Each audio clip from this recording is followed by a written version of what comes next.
So I was born in Ijebu State. So it's actually not it's a very good environment there. We're not the rich man kind of environment. It's not a village, it's not a city, it's in between. It's in between. And then I was like second on the list. And there was a funny see, you want to do exam. My dad would come to you and say, you don't expect command bye bye. What do you expect to what score are you expecting? I was like, I see, at least I should not get anything less than 70, shiny, like 70 to 100. So once the result was out, the paste result, like the general board where for the comps, opinions comes to check the results for the awards. Even though you are looking at the champion, you be like the champion, your own face, whereby things are happening. You can do things yourself. And all these things that, people are saying no. And to them, like, why are you saying no to free doing? In their head, I free doing, I say, then now they cannot understand that this thing doing means a 4 years of problem. They can relate the meaning of buying their vote to their life. Do you get setting their vote to the effect it has in their life and stuff like that? Welcome to yet another amazing episode. I'm here at TAFTOBY. I'm your humble host, Shitta-Bey, and today we have a very important guest. I know I always say that, but this guy is truly special. His name is Mayowa Ogunyemi. I'll not go into all the eulogy and all the oriki and all that, but I'll just say the very little I know about this wonderful guy. Fortunately, a lot of Mayowas that I know, they experience a form of trait where they are nice, they are cool, they are calm, they are collected. And all the guys that I know, they are Mayowa, they are very handsome. And this guy is a living testimony about that.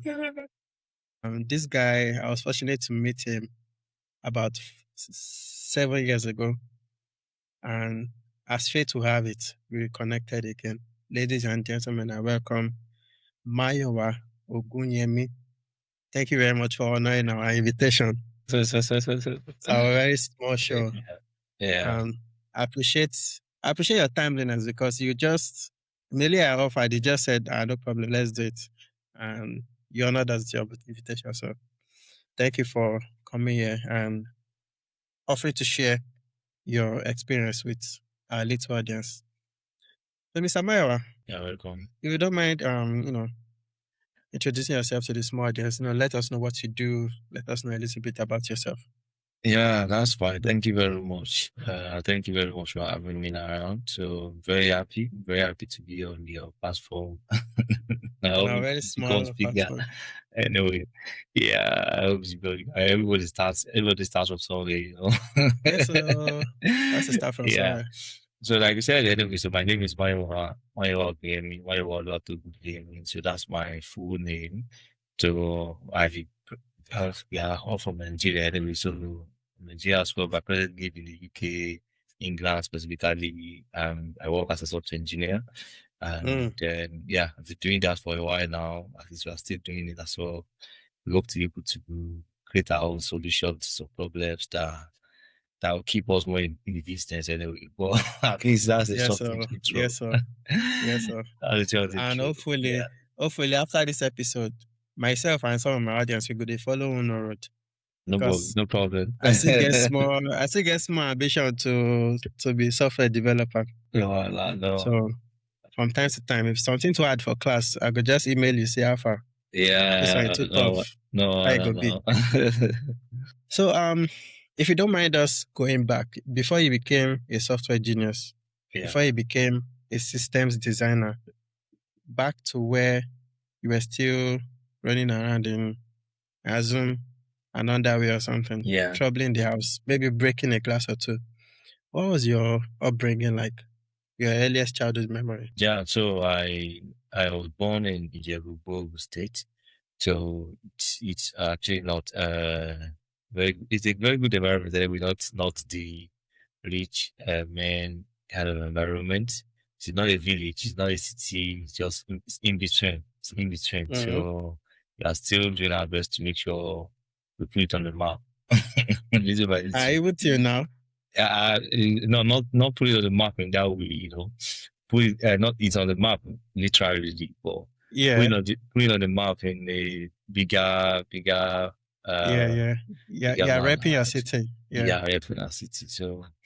So it's actually a very, very community-driven environment whereby, like they said, the popularly say, you know, a little bit more, what you call marriages and that kind of something. So don't just grow up, with your dad and mom, just the way it is in the Western world here, but everybody's children coming together to play, coming together. So somebody's leaving their child with yours, you are leaving yours with somebody else's family. Growing up and everything was actually good. So we are not rich, we are not poor. We are just there that you are able to feed and then be able to go to school, then be able to God. It's been nice anyway. It's been nice. So I did about 30 something years in that town before Wow. I started progressing into higher institution that took me from there and stuff like that. So yeah. Wow. We thank God for how far you've come. Yeah, I believe it's a God.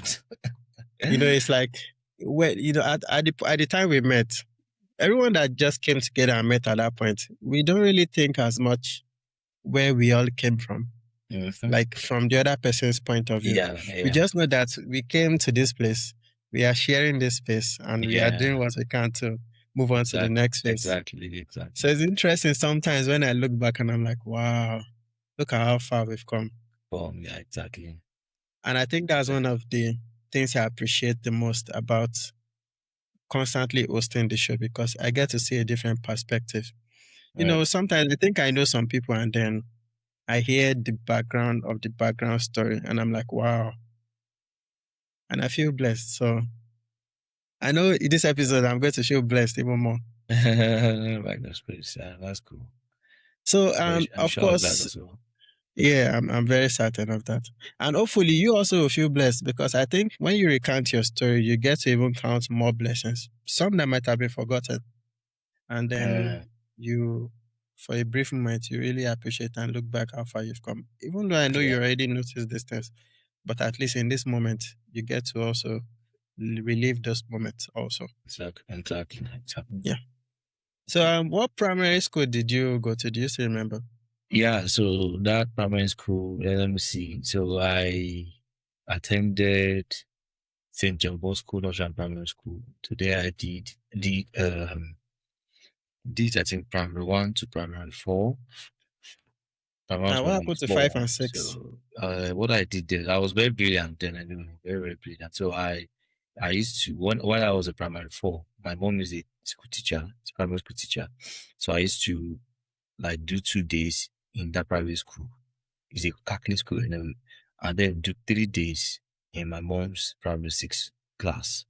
So my mom's school is a primary school teacher that teaches primary 6. So I do 3 days over there, and I was preparing for my common entrance. Because then the school, like the most popular school, is called Municipal College in Jekunte. That's the only school where you do common entrance. That school and 2 other schools, I would say to Marian, guess, and something gets grammar school. Jebu gets grammar school, yeah. That's the 3 schools where you do a common entrance into. Like Municipal is like the most popular school because of Taishola and being the first principal, stuff like that. So like so many people that were brilliant go to that school, and there are so many other schools in there, but government are the one that normally just take primary school students to those other schools, or people that feel this is a common entrance exam, then they get distributed to all the other schools according to their proximity from house to the school. So kind of then I was a primary 4, in that private school, Shitta-Bey school, they have primary 5 and they have primary 6, and the primary 5 is in the way that if you are primary 4 and you promote above some particular percentage in terms of a result, you go straight to primary 6. But if you have some percentage, or if you don't reach that threshold or that percentage, I'm just going to say maybe 70% as an example, you do primary 5, then primary 6.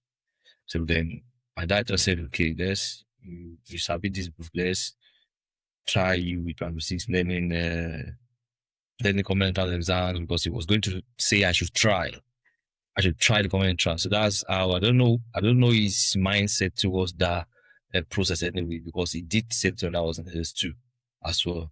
So we said I should try common entrance and see, at least get familiar with how you normally used to be. And by next year or the following year, I'll do my own common entrance. And then only for me to try after my two schools, joining two primary schools together. And then I was like second on the list. And there was a funny thing. You want to do exam. My dad would come to you and say, you don't expect command bye. What do you expect to? What score are you expecting? I was like, I see. At least I should not get anything less than 70. Like 70 to 100. I was like, so the day, once the result was out, the paste result, like the general board where for the comps, opinions comps to check the results for the awards. So while my mom was leaving, my dad just called me and was like, okay, the mom is going to want to check your this thing now. Where do you think you are going to be? And I asked, how do they paste the results? Is it like first, second, third, or something? I told them that just check number 1 to 10. My name should be there. My mom thinking from the point of you are just in primary 4. How will you be number 1 to 10? Just said, okay, I bet you. My mom now went. That was 2004. I think they already. My mom and my dad asked phone then, so they had this Nokia and Sajam kind of phone. So my mom said I went to go to see her. She went to check. She left the first board where there was number 1 to 50. And she was checking. She started checking from about 600. Body of little faith. She checked on 600 to number 100. And I called my mom now. My mom or and that said, if he's not in 100 to 600, at least his name should be one of the people that failed. Check the list of people that failed that were distributed to other schools. It's not as if you did not solve it. My dad came to me, did you write something? I said, yes. Did you solve it? Yes. I said, okay. They checked the list of people that failed. My name wasn't there as well. And so my mom started to come out, say, nothing do. And I was like, in my mouth, was just like, out of 600 people. Oh, look, I shall be only late. Because I was like, So I was like, how could that be possible? There were some people then I saw that I knew from the streets. We normally do this our tire play together. I was like, when we just test ourselves, what was the capital of Guinea or that or something, during play, we won't be the ones to tell them the answer ourselves. They don't know it. And they saw their own name, number 400 or something, number 300 or something. It was normal to me. I was expecting them to be in that kind of bomba. I was like, my mom I got to my dad said, which number did you check? You that she stopped at 100. Then it's not like now when you have the luxury of talking long on phone. Yeah. So then I think call them was per minute. So that small call of what did you check? Which one did you check? I was taking like maybe 600 naira from their credits. Their number MTN or Glo. It has is MTN then or Glo.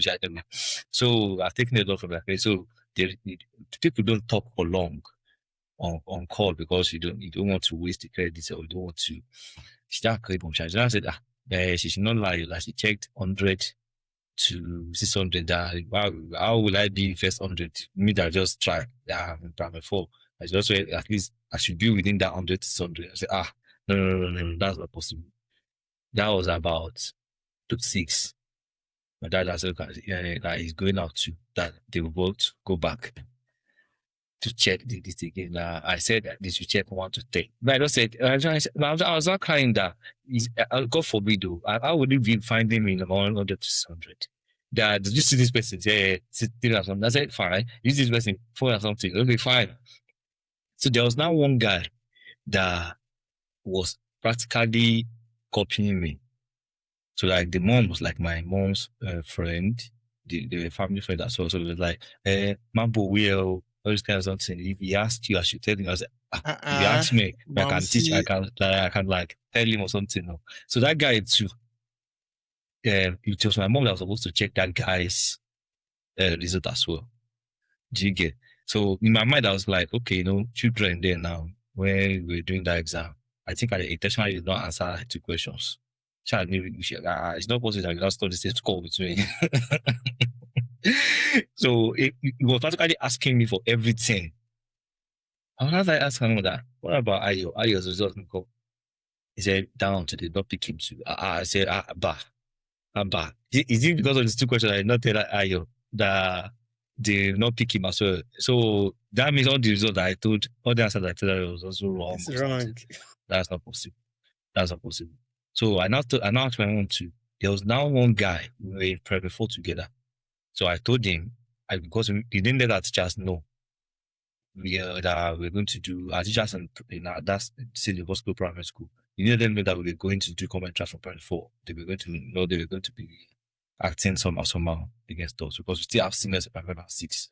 We met those seniors there during the exam. And I asked my dad, and I asked my mom when she came back home that what about that Tokwe guy too? He's the one that normally in our school, in our class 10 from primary, which is like in first semester will be like second. The guy will carry that first second shot. Yeah. So my target then was to tackle Tokwe. When he made Tokwe told me his dad also registered him to write that exam. And I'm like, did you see Tokwe go to Naya's name? Now I said Tokwe to not take care. I said, yeah, if once as far as they not pick Tokwe and me, them is a problem somewhere. I have one that once it comes to education, he's ready to go straight to ZTU, the student education officer. They are going to remark that thing. But I said, I talk to Naya. Everyone starts Naya. I said, yes, that guy is very, very brilliant as well. So there's a reason why that they should try for brother forward. It's not possible for us to. And when they were saying scores of people at 600, people at 600 scored at 7%. I was like, it's not possible. Even the maths alone is more than like 30 scores. And once there's maths, they will pass. That's it. That's where my dad said, which number did you check this woman? Said number 100 to 600. The child went back. Said, Daddy, just go and check 1 to 10. Normally, I wanted to see 1 to 5. Oh, check 1 to 10. Now that you have scattered my confidence, check 1 to 10. Now when they started with about 10, and I just said, who is number 1? Check up in the lead. Guys, this is the top way. He said that was number 1. Even after the one like this, just saw my name. Gas. That my dad said, on money we want to find. On money we want to find. You are checking 100 to 600. 100 to 600. What's the video of that? When we came back, I was so happy. So we had no intention of. There was no intention of me. They never expected I was going to be about 2 of the list, and that was it. It can't be about 2 of the list, and then. If you wrote this exam again, so you could have primary 6 and then number 2, so it's not possible for you to sit back at home. As I was actually expecting it to be about like 300 to 500 as my first try, so that I will use the spirit to write by the time I'm done with 600 automatically. So more or less like no, the answer. Those things are part like past questions, and stuff like that. So just as I got into GS1 in 2004. Yeah, wow. That period too. What was the travel distance like, or was it just also like within the neighborhood from your house normally, to the GS? We walk. Secondary school. Yeah, we walk. So from GS1 to GS1, that mom was still panicking. We had the taxi driver that nobody comes because I told him first time GS1. But that man now, because he shuttles a lot of businesses, he has a lot of clients. He made me late like twice. So I just told my mom that. I used to like seeing people like there's a way Munisi has like let's say from GS1 to GS3 altogether, you're going to have like 5,000 students. Just GS1 to 3 because GS1 alone has 8 classes. I think 8 or 6 or 8 classes alone. So GS2 has 6 as well. GS3 has 6, and each class you don't have anything less than like 150 or 100 students. Do you understand? And we have it that way. GS1 to 3. The case of the 3. So altogether, we're like 5,000 or 6,000, 7,000 altogether. So, like, when during those while we were waiting for the taxi driver, like 3,000 people are walking on the road. Man, I like that. So as if we are going to war. So in the morning, you see that uniform, everybody is moving on the road. So I like the way I do see them. Just came home that one day, and then told my mom that this last second time you should be walking as well. So walking from home to school is about 40 minutes. Walk. Yeah, it's about 40 minutes walk, and walking back home. That's it. When we are going, you have to walk very fast. But when we are coming back, it's about 1 hour. coming back from so, and everybody walked. So people that normally use bike, there's nothing you're going to even be scared of. At that time, self bike used to kill people. So there's like a strict warning. Like if anybody that knows us helped us with bike, we used to beg the person, don't go and tell my mom that you helped us, so, because his problem was by the time we get back home. So Bike is dangerous. So yeah, it was actually very, very dangerous then. So, but we walked. I walked SS1 to GS1 to the other GS1, same time to GS3. My younger brother, all my siblings too went to the school. Everybody, except of our last, but everybody walked like mad. So it's always walking Monday to Friday. But we are here now. It's enjoyable. thank God. As you even Challenging. said that bike thing, my mind went to an incident. I had accident on bicycle. On not bicycle, on Like a motorcycle. motorcycle. Yeah. That guy was just driving like reckless, and then he hit somebody. We just tumbled. Anyhow. Like we fell away from the bike went here. Me, I went here. The Okada driver went there. So weird. Like, and thankfully it was like early. It was very late at night. So it's not like there was like heavy traffic or anything, because if there was like incoming traffic or something, who knows what will have happened. Bloody, yeah. Yeah. I had my own episode too when I was in SS1.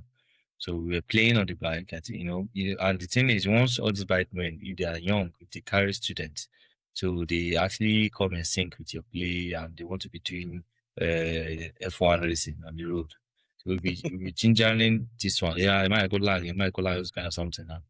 Funny that I almost tried to guide the other person's own before it just, I think the handle of their bike collided. One went to the right, that one went to the left. That was the first time I would do backflip in my life. I did that backflip. I did not. I would happen. I was the only one that didn't get injured. As in, unfortunately, there was one woman that now came and knew us, knew me, knew so many people that was involved in that.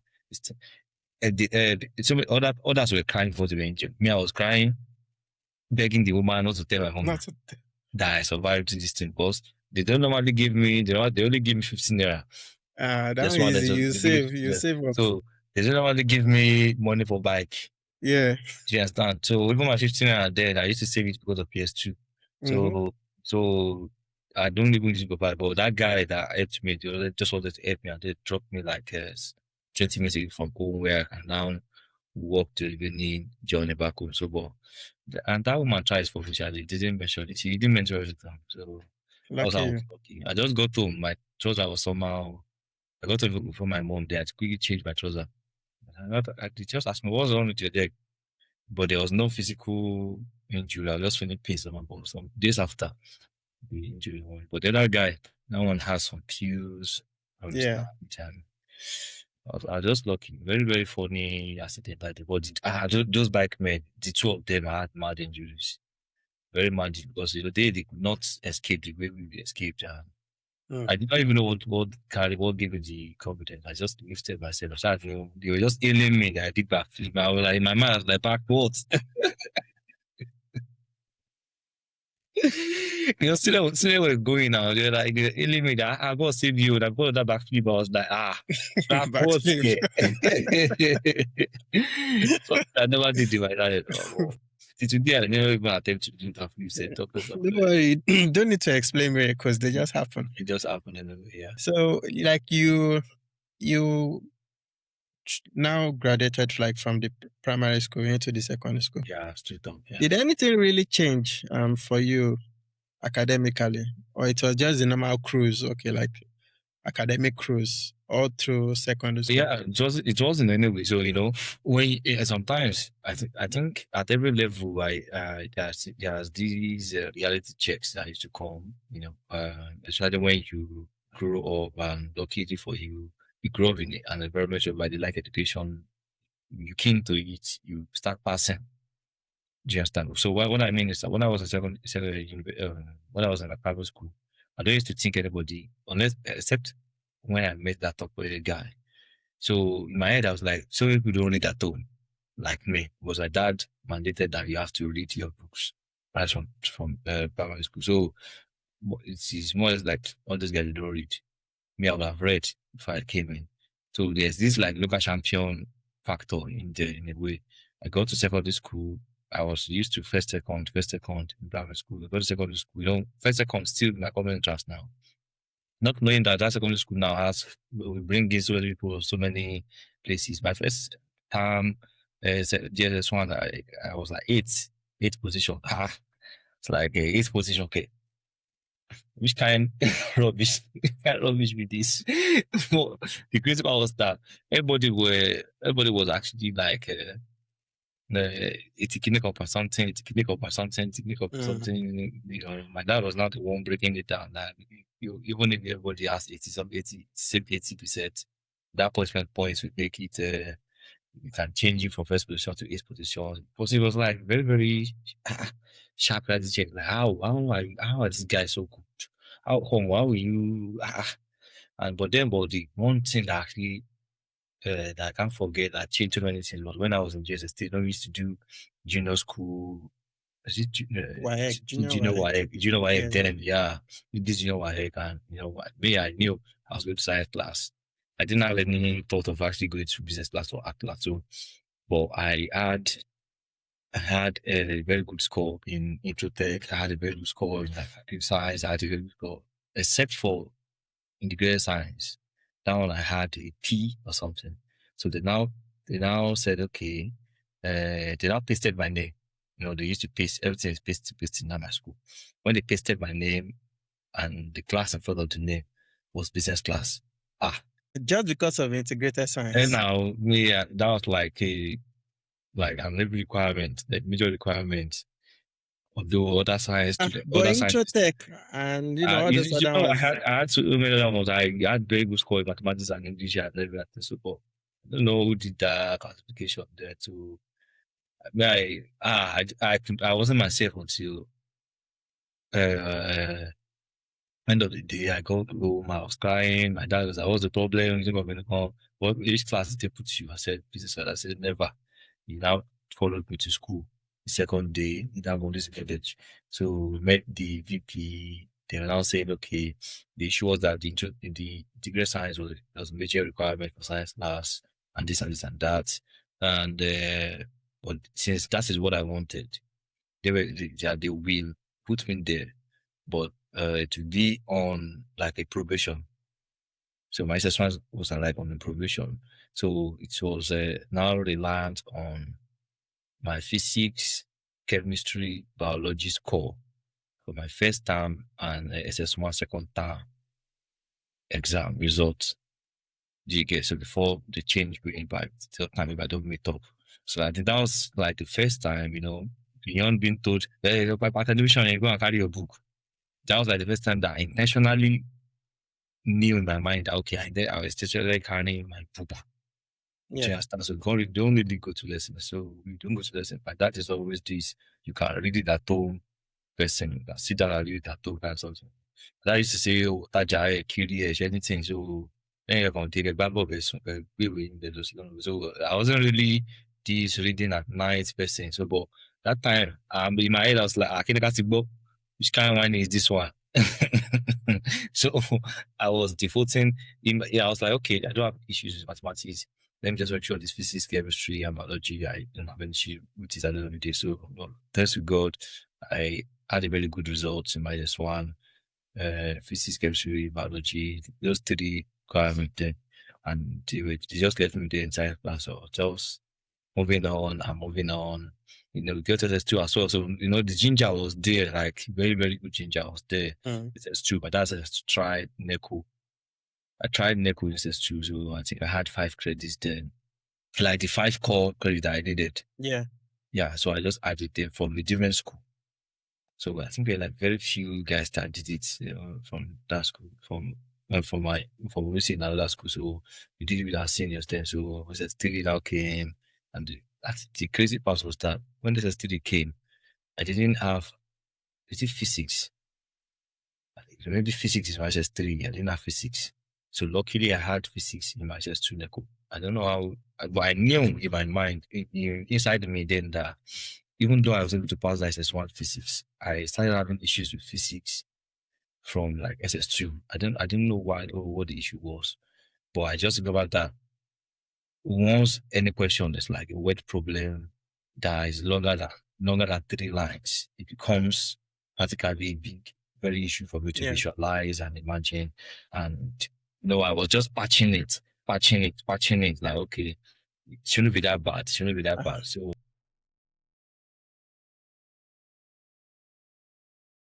What you even say brings back trauma, because it's like when they're asking you questions like something like the length of this so massive, this you have to start drawing it, but it's drawing like, that what the hell thing, is you this? get, yeah. So, but I have like, I was like, where's problem mathematics?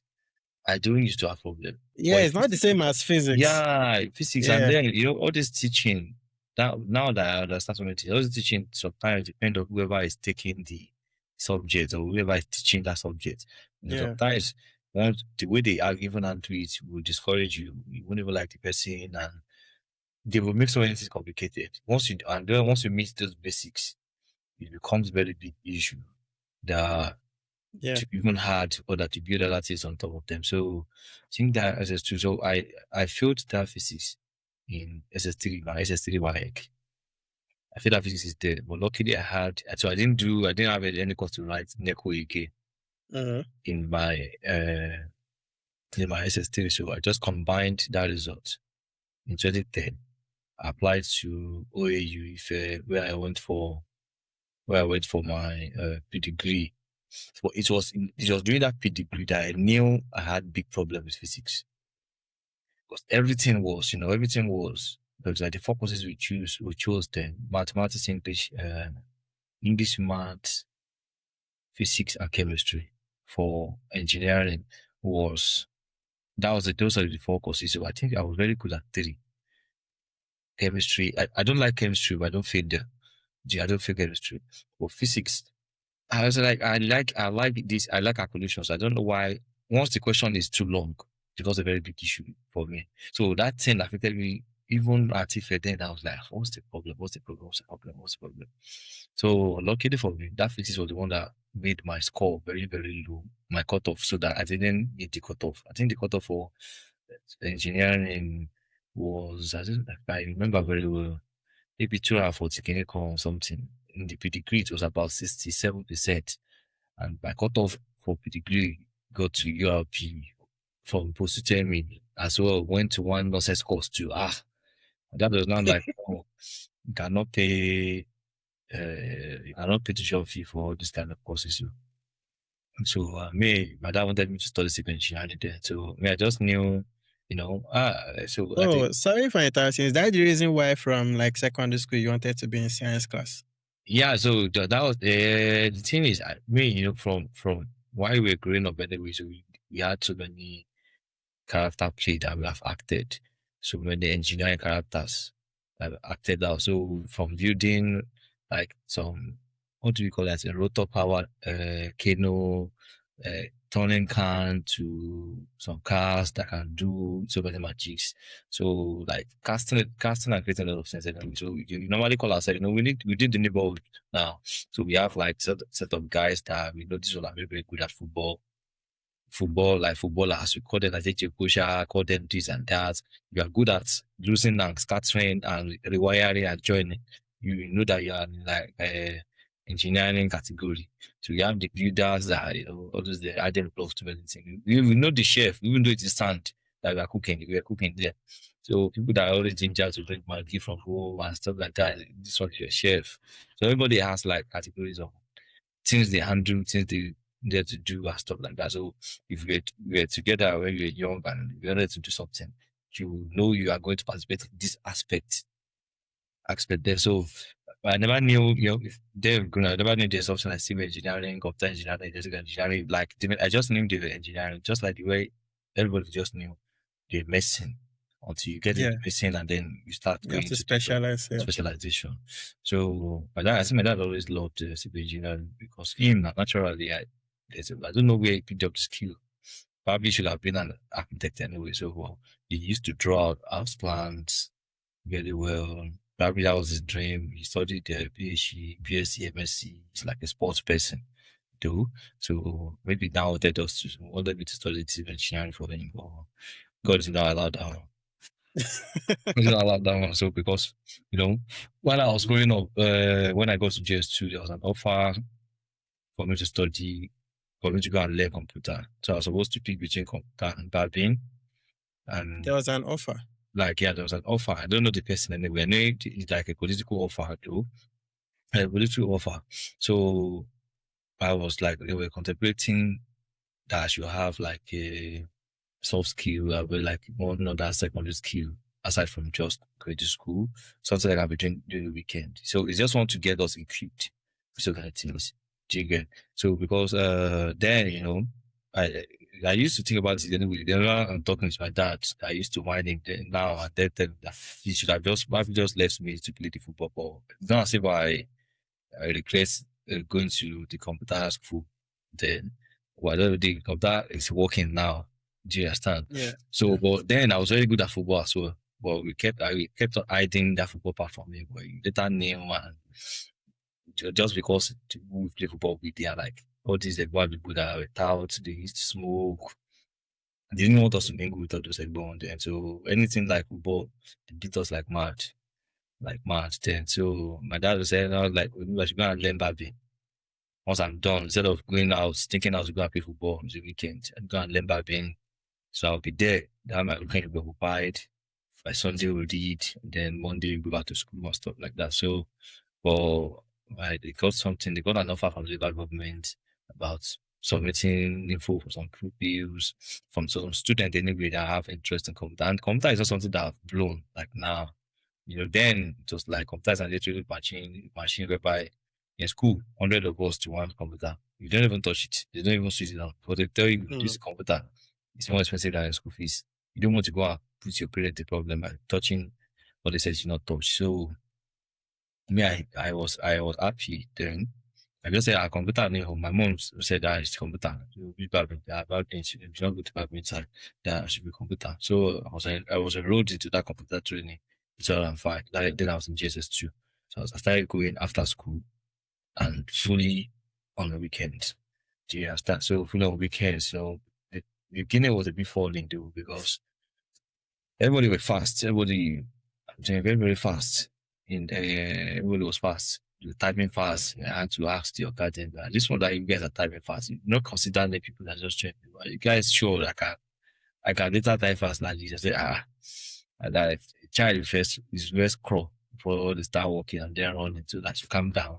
So like to learn, at least memorize the keyboard. And there's a way they memorize keyboard in that business center. They scrape away all the keys, all the annotations on the keys. So you don't look at A to see where A is, you look at S. Just give you 1 week to learn the annotations on the keys, and then they scrape it away. So they have a keyboard. Once you pay, they have a keyboard for you to use, our mouse and stuff like that. So scrape yours. So I just learn and memorize everything. I was like, okay, doing my computer there. So then that's how we started. I started getting very used to it. Started learning it. I'll go back to school and then teach my guys. I call guys. Then I'll be able to school. Then they want to talk about computer and what I've learned. And I was like the smallest among them. I was playing that computer. So that I learned that stuff from JS2 up to like SS2. So like I had a very, very good interest, very, very big interest in computer. Because I was designing so many things, like in correct draws. I was like, I wasn't even thinking, that time nobody was thinking about money now. Yeah. Just designing, I was enjoying typing people's projects. Wow. They would come, like, it's Toby that should type it for us, so it's very fast. I was very, very happy. Me, I just like that population. Very, very happy boy. They're very fast. And that will bring later. So I should be able to type it. I've set in on prayer. Like done, and everything's always very good. So that's interesting actually there. I liked that part. So when the fuck up happened to the degree that I didn't actually be cut off for civil engineering. Yeah. I was particularly waiting for an offer for engineering, and luckily I used my JAM score. So I actually did my JAM score for the polytechnic, where I did my ND. In that polytechnic as well. So I just entered the computer engineering straight. Wow. Yeah. What a twist of fate. Yeah. It's almost as though every single thing happens for a reason. Mm-hmm. Like there are no coincidences. Almost like there's no coincidence in life. Exactly. You were picked for that program back in GSS2 for a reason. Yeah. And then when you wanted to go through the civil engineering, you just eat cement. Like, no, it bounced back. I eat that physics cement. And then you had to refract into That's computer. it. That's So it. that's really wow. Yeah. That's talking back to computer engineering. So, but lucky thing, the one thing that I not liked about that experience was that when I gained the admission to polytechnic, then my younger brother was actually like the best student in SS1. I thought, but the one that's like my birthday mate. Yeah. So he's like the best science student then. So I now came up that day with the course was first semester computer engineering. I already promised myself inside the hall when they were making announcements like, okay, when what did they call that thing? This thing that they introduced you to the school when you just got admitted. You used to do it every time. Forgotten that there's a particular terminology for it anyway, so I've forgotten that terminology. In work we say onboarding, but it's not onboarding. Yeah. Is it ordination or what do they call it? Ordination is like in a pastoral or something. But yeah, I know convocation is like when you are leaving. Graduation, yeah. So I've forgotten that name. Yeah, I've forgotten too. I've forgotten. I didn't attend, so I don't know what we don't know where it was. Anyway, so they're doing that thing. Is it inauguration? It's not an inauguration per se. Can I check? I have like can I just like check? It's just at the tip of my brain, but I don't know what it's called. It's not convocation is when you are when you're doing graduation. It's called orientation, yeah. Yeah. Like a fresher orientation program. Yeah, like an orientation. Yes, orientation. So orientation program. So I think was it the registrar? Was it the registrar or the HOD was now saying that this new set that just joined. We are like maybe the 9th set or the 11th set. I don't even remember. But that school started in 2002, if I'm correct. So I joined them in 2011. So we are like the 9th set, I guess. So they were saying that they've never had distinction in other departments. They've never had distinction in the Faculty of Engineering. They hope this new set can do so well, face their studies, so the major reason why I accepted, the true reason why I accepted was because it will give me the chance to recalibrate my journey back to computer engineering, one, and then two, I'm able to use the result there to enter OAU, which school I wanted. So I had two mad ginger that was pushing me when I did that admission. So when the man said to me, I was like, my target there was, I didn't want the situation whereby once if I tender my result to OAU, they would now be putting me among majority that they will not be doing my school versus popular schools. Yeah. So I wanted the result whereby that results first stand out. What they now give me better school. So my target there was academic distinction then, no matter what. So when the man now mentioned that, I was like, we don't produce this one. So that music I've never had is just before. Don't worry, we'll break the record. We break the record in our set. I just said in my own mind. So that day we collected the course registration form. They gave us the course that we were going to do. I checked the courses and I was saying engineering, clinical. Everything was written at engineering physics. Like 3 different courses. I was like, if I'm going to graduate with decision, I cannot fail these courses in any way. How am I going to do it? This physics I thought I have found a way.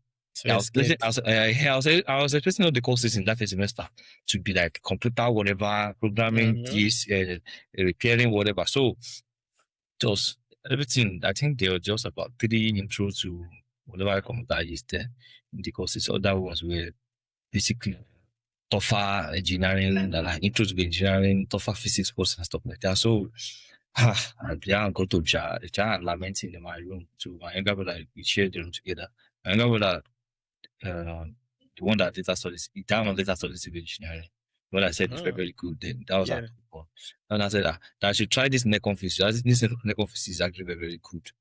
Well, I was ranting that I needed a textbook that I can use again to teach myself the physics. So I taught myself the physics. before we started the core in 2 weeks, like before we started the core course. So we still, we just went to school for all those registrations, and then I was just coming back home doing that physics to make sure I didn't want any loophole at all. That time it now started occurring that at the end of the day, you don't just eat something. Do you get? So, or you don't wish to pass something, you actually have to put in the work to pass that thing. And there are so many ways to go about if you don't get to understand things. So there's many ways to go about it. So my major problem that I identified there was the fact that I attribute issues to questions that were more than 3 lines. Meanwhile, physics even I later found out that physics is even more simpler than mathematics in a way, because most times mathematics, that's actually true, because mathematics will not give you let's say the answer to a particular question. Mathematics is 10. The answer in mathematics can just be 10. Mathematics will not give you this. Yeah, meter per second, kilometer. Yeah, I get So it. everything from the That's true. From the answer, you can walk back. You can, that's just like, how am I just identifying That's true. these things? So I was like, just reading when I became very good at it, just reading the questions alone, I'll just pick the one. The funny thing is that all the questions were maybe they were in kilometer per hour. That's the hardest thing in the question. No, you now have to check kilometer to meter, hour to seconds, do the division, and then you get the answer straight off. I was like, hey, Jesus, these are the things that I failed. So all those things, something a throne elevated, I could now visualize those drawings in my head. So I didn't know how to visualize them. So that Necon physics now gave me the opportunity to be able to think through them, see them as a picture. So if they say a drone goes up at an elevation of clinical, I can now draw the stone, how it's elevated, and then drop down the gravity or whatever you drop down with, and then capture the stone. I was like, Alex, my younger person is Alex, if you can, if you submit this thing, are you wiring me?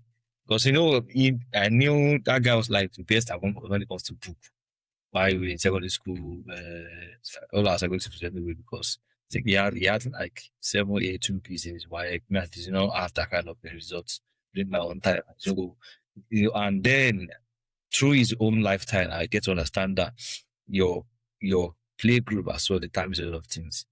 Yeah. You get. So in my own group now, we're more interested in we didn't fail. We're more or less like obsessed with mathematics and not failing, but not that we're like, okay, let's be very, very good in our courses.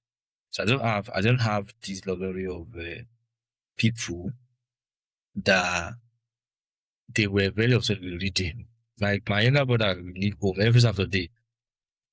They go back to school.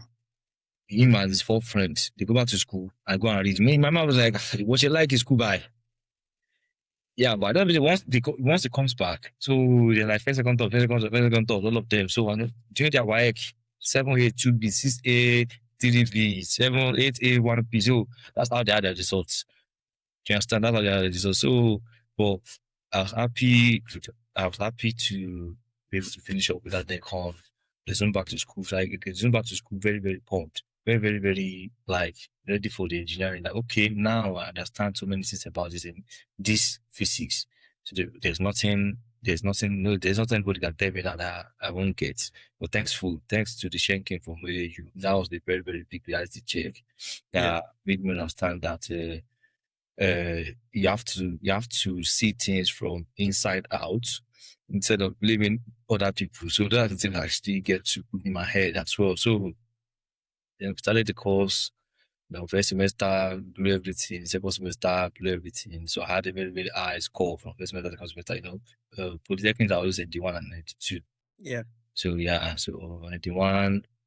After 91, go and do one IT. My IT, then I did like computer repair and networking just to get more good with computers. I had to learn that repair for like 3 months in the whole day. Then can't remember the name of the place again anyway, but I know it's in Djibouti. Came back in 92, were able to get everything done, did my project, and I happened to now graduate with that distinction. So like the first in the faculty. So that distinction actually came with somebody at the end of the day, because now I'm going to the university. you are going with expectation. Yeah. Do you understand? So I don't know. They used to tell us then that if you have decision and they admit you, you should not go and feel it. They will affect that if you come from university from the polytechnic. Which kind of wahala with this one? But the thing is that I actually applied for that entry anyway. Applied for that entry into OAU and as my first choice. Olabisi University as my second choice. Fortunately, Olabisi University gave me admission first. Already resumed with them. They gave you admission first? Yeah, first. Even though they were like your second choice? Yeah. What happened with OAU? What did they say? Their process was faster than OAU at that period of time. I think OAU had a couple of years of internal issues that slowed down so many of their processes because so many of my friends that gained admission in 2011 into OAU were, I think they graduated almost at the same year with me in 2018.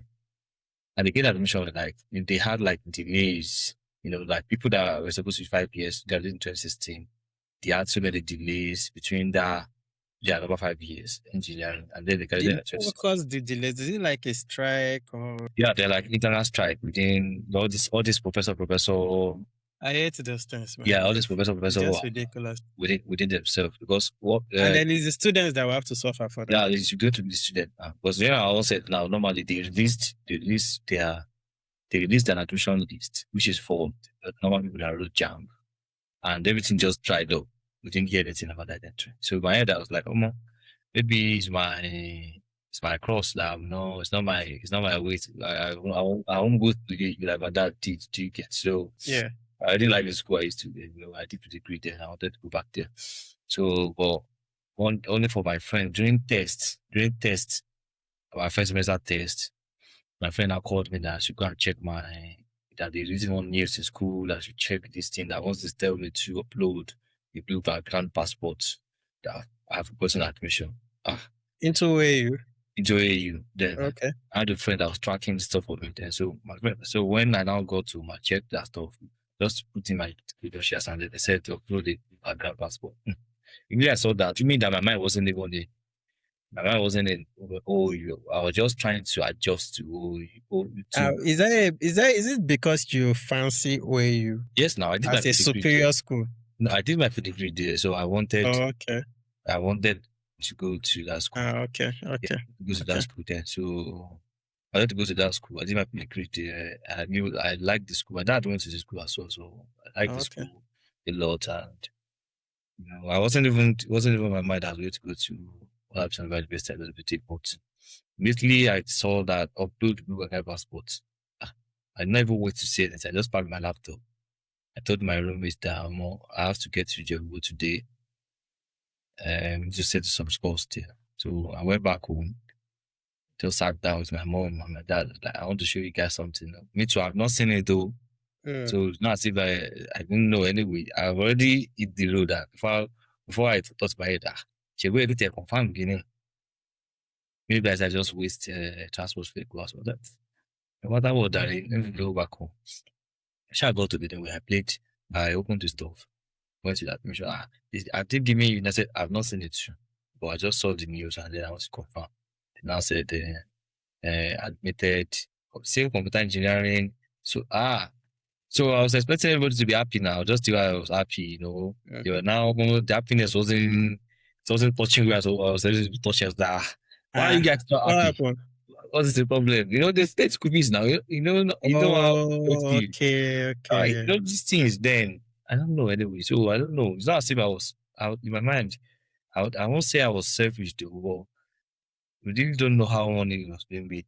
Yeah. Except you are exposed to hustling at the very early stage. Do you understand? So in my head, I just felt I've never had a situation whereby they sent me back home for school fees. So it's like, it's just school fees. I didn't know there's like a cost to it. So, but, yeah, it's not just school fees. So, but when they started talking about, we've paid 100 plus for your hostel, paid over 60,000 for admission, getting home. My school fees in OAU first school fees was 135,000. Then, you understand? And that was far back in 20. And that's unaccounted Unaccounted hundreds. All this, they are all affordable too. Do you understand? So if they bought a lot of things and stuff like that, so I was like, okay. Me go. I mean, I was me. I used to be very very stubborn, like not stubborn to go and fight. So I'm just like very very resolute with my decision. I just decided I'm not going to. They cannot carry me into the car, bundle me. They can bundle me into the car and drive me to back to OU now, but they won't lock me there. Do you understand? So all my head while I resumed in Abuja University was just praying in my head that you should still resume, you should still release my name. Even if it's tried, I will leave the school. I will go back because the way Abuja University did their school was that engineering department was in another city. Another city. Yeah, they had the big campus in Agwegwe. So engineering was in another city before. Okay. Yeah, I've been to Agwegwe. Yeah, medicine is in like Shagamu. They have like Agric in Aitoro and stuff like that. So those are scattered across everywhere. So in that our own village where the engineering is, it's just pure engineering. Nothing else. As in everybody's just engineering and the villagers. So there's no mingling with medical students. I still feel that thing is a bit bad in a professional setting anyway, because I believe that, a school environment is where you get to build some friendship or some relationship whereby I can easily, by now, I feel I should be able to call anybody if I have an economic issue or a business issue, somebody that I feel is good in that aspect from university, but I didn't really learn what from my set. But we're all engineers. So it is now that I was actually creating relationships with lawyers when I needed some legal information and stuff like that. So luckily I had something that I grew up with that way into that legal department as well. So I thought I was supposed to at least meet some friends with people that are studying that course while I was in school, but because of that separated faculties. So we didn't get to have that opportunity. So as I was saying anyway, they knew they could not force me to. They know how much I like me. That I know their anthem, they know everything on that before I even went for a degree. So that was just like in the Mashirai, in the weather, is it not school fees? You pay school fees more, and then OA school fees is like way cheaper than all I'm saying about just school fees. Wait, why is that? OA is a federal school. Federal, okay. Abuja is a state school. But at that time, I think everything was hostel fee, school fees, hostel fee, all the processes, all these first admission, whatever they used to pay, acceptance fee, I think it was 94,000 naira. Okay. Whereby they do about 300,000 into OU. Right. Yeah. So my mommy called like 20 pastors to come and lead. But I didn't go now. I didn't go. And I not tell them back home that we were in the video of text, of the video test. So after like 2 weeks, when everybody have persuaded me, they start saying, maybe God did not want you to go there. Maybe this does. So like I did this, I don't gradually pack my load. I went. I missed those tests. So my head was like, okay, let's see. I shall try my best to make sure I don't fail the exam. That particular semester where I had issues with tests was the semester that stopped me from graduating first class in OAU, because I think I had. I was thinking that you eventually went for OAU. So I didn't finish it OAU. I finished because then when the admission came, I called some of those my friends. They were already 2 level or going to 3 level. They were supposed to go to. They were already 2 level, expected to go to 3 level, but they were already spending 4 months at home without resuming. And my guy was like, it's a monologue to nigga. It's a semester. Then we still there also. We never finished. It was like, what do you got the solve with our school? Like, what is the issue with you guys school at this time? Like, what's the problem? Every day they were not like, they were supposed to be like 2 years ahead of me. They're not like 1 year ahead of me. Even they want to study medicine was like almost the same time. We're going to get at the same time, which wasn't supposed to be on the market. So, but I already spent 2 years in the polytechnic. So, but that was a very big turning point when I put it to university. Got to that time, I tried all my efforts to make sure I didn't fail. I didn't have any carryover, but I didn't want that in that first semester. I did not have any carryover anyway, so I didn't have as many days that I wanted to have. But I skipped those carryovers anyways, and then I think I have 3 point something GP in that first semester. So, but I knew that wasn't my level, though. I knew that wasn't my capacity because I was coming in as a data entry student. So most of those courses were courses that we've touched before during NT. So for second semester, I cleared everything. I think I have like there were 10 courses. I had like 8 A's, 2 B's there. So everything started changing. Like the lowest GP that I was now having there was like 4.6, 4.5, 4.6, 4.7. 5.0 at the time. So at now, I shall push everything. Later got like 4.47 at the end of the day. When I got it, so it was. I think I had like 4.0 in my first semester. I would have scaled through and then graded as I graded with the first Second class upper. No, but I later graded with the class upper. But Yeah. I now finished with I finished with second class upper, but I couldn't meet up with that first class because of that episode that I had. So I went back home. Well, this is what it is anyway. So what it is. We fall about today. So that one of the funny issue that happened to why I finished my ND, trying to go back to Ife. Like now that's good too. And now looking back, do you appreciate finishing at OU? Yeah, because we up to now anyway, the school is still very fast, only in a very fast session up to now. But one other thing that made me not to regret anything was the fact that I was exposed early to the fact that at the end of the day, the dream I had, the way I feel the world works, doesn't care about wherever you graduated from. Do you understand? So in my head, I do a lot of things receiving from other schools while I was in school. A lot of meetups, we exchanged a lot of ideas and stuff like that. And then you get to see that so many people are just relating. I mean, I was already moving away from that mentality of just reading because during my projecting days, even not for the IT, where I ran repairs, computer repairs and networking, which was the only period that broke that my reading frequency. I don't do anything else because in my house they knew I was hot from Ife. Do you understand? So everybody was just leaving me. They knew they were not disturbing me. So I was literally just doing reading. Do you understand? So I was literally just reading. My dad knew, like psychologically, I wasn't happy.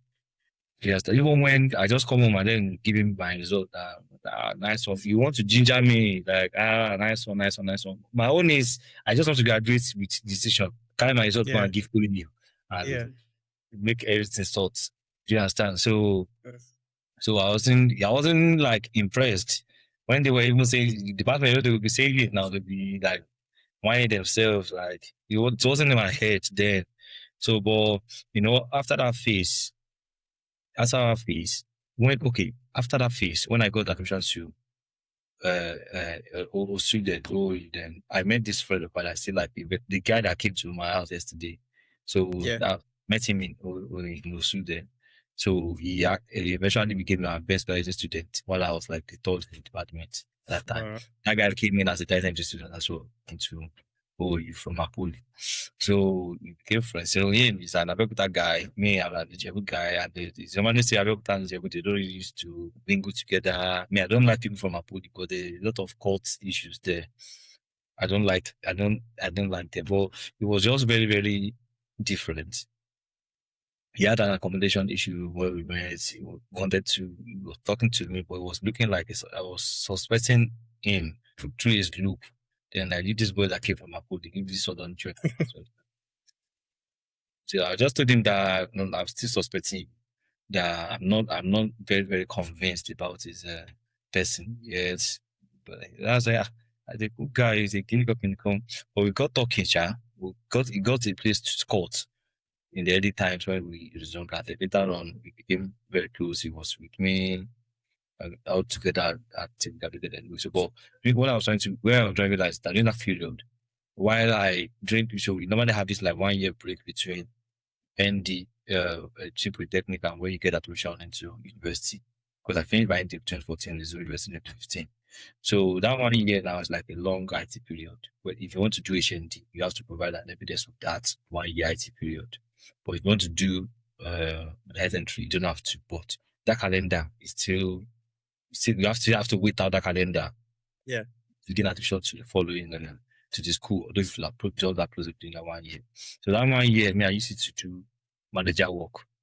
Manager work? Because I had my own computer business center. Really? Yeah, so I had my computer business center. So I was running a business center when I was in school. You know, when I finished school, I was still running it as well during that 1 year period until I gained the admission, like not continuing because the business was in Ijebu there. So like I went that deep in that business then. So just I heard about my younger brother. So but all my younger brothers too, they didn't have the day that I had. So all of them, so they could not survive that movement. You just had to pack up the business and then everybody was in school. Nobody was going to monitor it, you know. So I used that for my 1 year. But then my friend used his own 1 year to learn programming. So we're now doing this course, intro to, I think, programming in first semester. He now corrected the lecturer at school about the code not working, you know. In my head, I've never written any code before. I was like, this boy that said doesn't have house. Are you serious? You know this thing. Okay. So now he answered that question. The lecturer said you're a programmer. From that day, everybody started calling him programmer. That became his like nickname. To today, so many of our friends doesn't even know his name as a man. They call him programmer. Call him the programmer to understand. So I shall like this programming that a question that you answered, is it that you learned it from somewhere? Is it you taught himself? You can teach yourself these things. You can teach yourself that you can help me too. I was like, okay. That was under the roof. I have a laptop in it, like my day 3 have to go with the laptop to school, computer engineering, learning then. So you know, in class. But the issue was that they were teaching us Java class. Even the person teaching us doesn't really know it. And you know, computer at Nigeria institution, you learn all this things on paper, you write code on paper, doesn't really help in any way. So but he was supporting me and it was actually teaching me a lot of things. So I kept on using that experience to see what software engineers do, to understand in terms of the business world, what I can do after school. You know, I had this business experience from my business perspective, owning a computer business center. I've had the business experience from my IT days in my MD, seeing how they make money there. Do you get? So in my own head now, I was like, okay, I'm already targeting, we enter 20 level. Before you know it now, get 500 level. I don't want to go back to Jerubu after 500 level. So I wanted to make sure I find a big club in my academics and get something doing, something that can sustain me. So I just said, okay, how do we make decision? What do they do?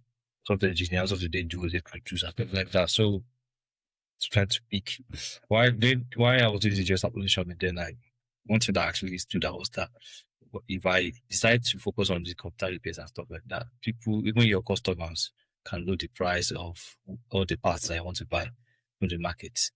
Every day, everybody can do whatever it is you are doing. There are so many people in computer village that will do even better than you. And I don't want to start the Nigerian to go and be repairing computers. Do you understand? So just felt okay.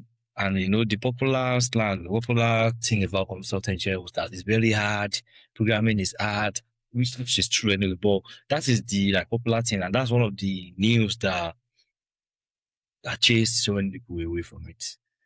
But then, you know, finally we had to specialize in a particular pick a particular specialization. So we chose software engineering, so many people chose repairs, so many people chose networking and the likes, which was no difficult. We were doing it on our own, but because that was what I wanted to do. That was what I saw as this one deals with your intelligence, deals with the fact that deals with your creativity, being able to spot problem and create solutions to problems. Okay, said okay, I was going to go to this. And so, you know, from the question of why I didn't regret choosing OU, that turning point was me being able to meet that guy. When I met that guy, I get to understand so many things from different perspective about the profession itself, where I was going to specialize into. And I discovered that my conversation with most of the guys that got into it, then they were more or less like having conversation about, are you guys doing this course? Are you guys doing this course? So everybody was like challenging on who is better in this course, which one is other. Do you understand? So nobody was thinking beyond the school system at that period of time. Yeah, the application of what you're actually learning. Yeah, what you are learning. So, and then I was like, okay, how are you guys learning programming? It's on paper as well. So it's on paper in OU. It's on paper in OAU. So how are you guys doing this? The same rubbish way that we are doing it. So if you guys are doing that way and you guys, we are doing it the same way as well, that means the only difference is the building. Every day, two of us are following the same Nigerian syllabus and we are not being brought up to face the reality of the business by the time we are done with school. So I think I have an upper hand to have met this my friend that is exposed to business, exposed to making money early on. And then whenever we're not talking, I now try to chip in those things that what do you want to do? So I think so many of them doesn't even know what they want to do after the computer engineering. You know, they all want to pass first class or primary, but they don't really know what the next step is after that university stage. So I don't think about at the end of the day, it is not about school at the end of the day. And the funny thing is that from the computer engineering perspective or software engineering perspective now, the profession itself doesn't even care about your school. Yeah, you can just go to Harvard website and learn the introduction to programming. Profession itself is about real problems. People are paying money for problems, to solve problems. So they don't check your school first and see, okay, they taught you well here. This kind of something. You are from this school, okay, that kind of something. So I was like, okay, I might even be at a very good advantage ahead of so many people if I take this thing really serious. So luckily during my, do you want to say something? Yeah, I have a question. All right. From a novice and outsider looking in, a question we sometimes ask ourselves is, what is fundamentally the difference between computer science and, as you said, systems engineering? Exactly, in a way, anyway. So one thing I see is the fact that computer science, most times, let's say in the Nigerian setting now, is being modeled up together with, let's say, math science, in a way, whereby they do like so many sciences along with computer. Okay. And along with computer, like if I'm actually it might not be the same with everybody. I'm just talking about, I understand the syllabus of the Nigerian syllabus as it works. Anyway, so but in computer engineering, you have that luxury of saying you want to specialize in software engineering as a profession. You want to specialize in computer networking as a profession. You want to specialize in computer repair as a profession. You want to specialize in machine learning or whatever, or not machine learning, hardware programming, hardware engineering. Okay, so it is the software and the hardware that, since computer science is mostly about software, yeah.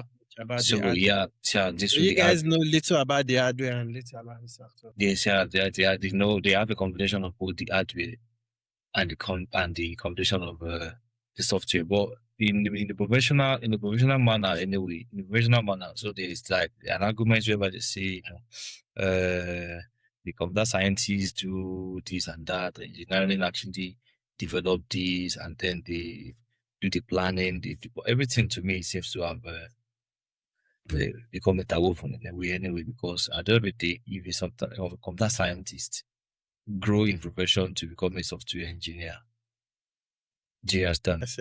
During real life problem, you can't escape the processes that a computer engineer by training, that's the process that the person will follow in terms of delivering whatever it is the person going to deliver for development of a particular solution. So you guys will follow the same software development life cycle.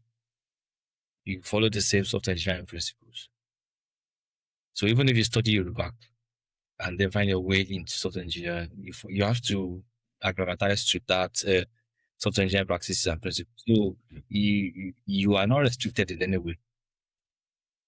Do you understand? So the only issue why you might be restricted is at the end of the day, if your plan is to go into hardware automations, hardware engineering, and stuff like that, whereby people that do those chips and that create chips and get all these all these remote control devices and stuff like that.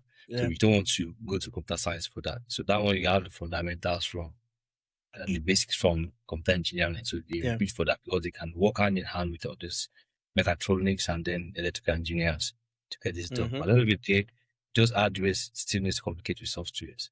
So you guys can still collaborate and still work together. But if you are majoring in software engineering, it's something they need to do. So, well, in my own advice anyway, if I'm like to chip in anything for them to, let's say in the engineering system now, in the education system now, I'd probably say they should scrap one. And then they should be like a software engineering course. They should like a separate software engineering course. Do you understand? And then like a computer and electronics engineering course. Separately. So if you have if there's a name for computer electronics, just like we have mechatronics. Engineering. So if they have something like that, computer electronics course, engineering course. So that those ones they are going into that and they're focusing fully on hardware engineering. Yeah. Because the reason I asked that was because of course I've thought about it before. But in this day and age where we are seeing the more and more advance in AI, right? That's because they are consuming so much hardware. At least according to the American side, they are dependent so much on the hardware. But then the Chinese side, they are more dependent on the effectiveness of the algorithm, the software.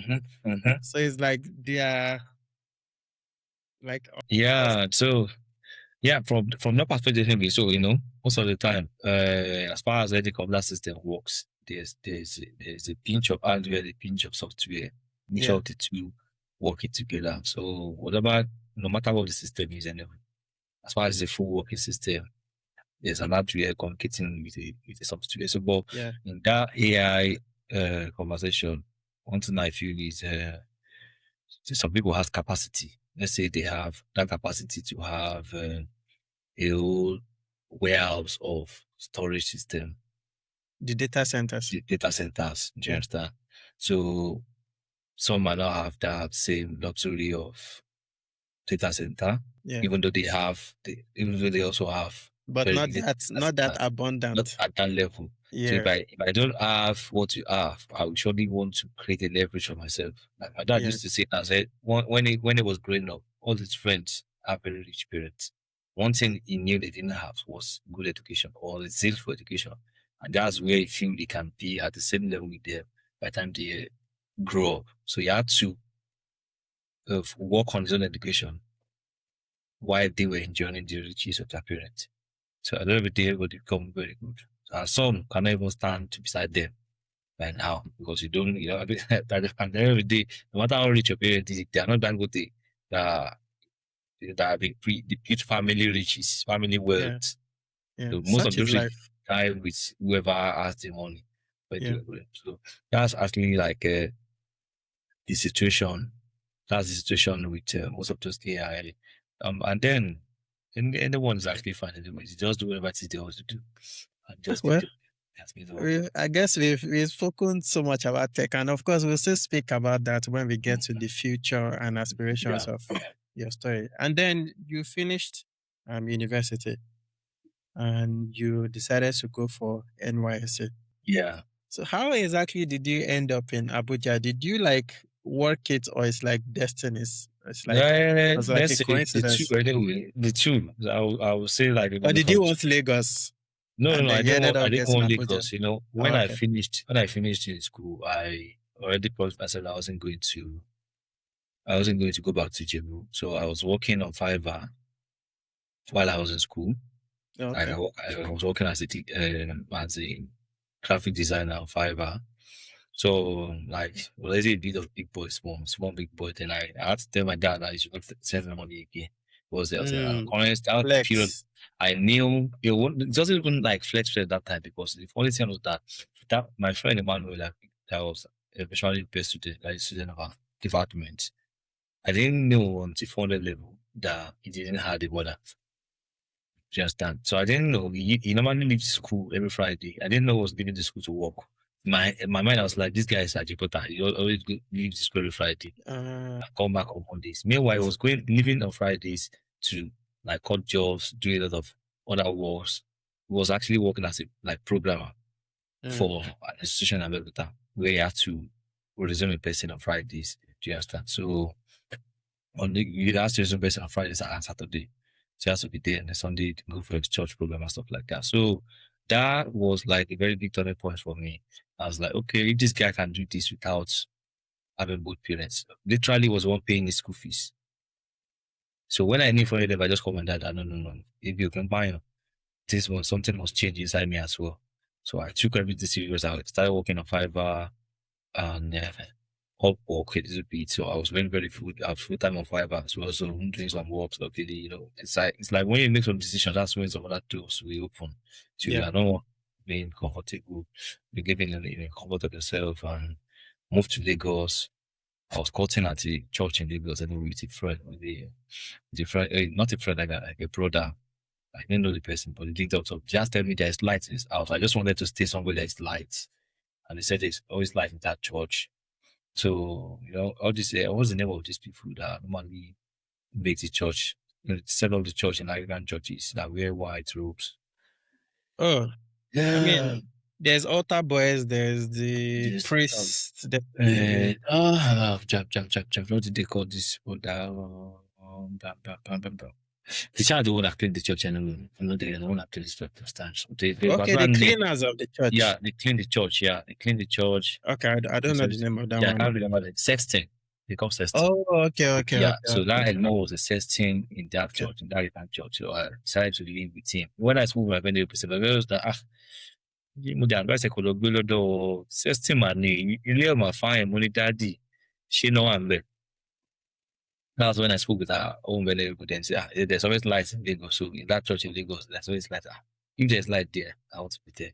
So I went there, started doing my software engineering work. I was doing a lot of projects for final year students in OU then. So they were contracting me with the projects. And I don't know. I don't really like the Lagos environment like that. But aside from flexing on Fridays, it's understandable. Your environment growing up has always been calm. Yeah. And then all of a sudden you're in the jungle. Like you get so. Yes, I get. Yeah, so that kind of something. So my dad now has a friend that happens to be the house of rep in our secretariat district. So that person now said, okay, Lagos, Abuja. Yeah, I said, okay, then I wanted Lagos because of my work. Oh, okay. And clients. But was it not like a remote work? No, it wasn't a remote. No, remote hasn't become popular like that. Oh, okay. So it's still very, very funny to ask for like full remotes as at 2017, 18. You get so I'm sure like maybe like Lagos, you got it on. But the idea of Abuja was very, very sound.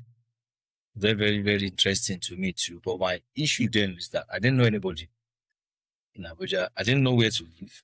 I didn't know anybody. I was still going to talk about that. So I think that was how we met anyway. So that's how we met.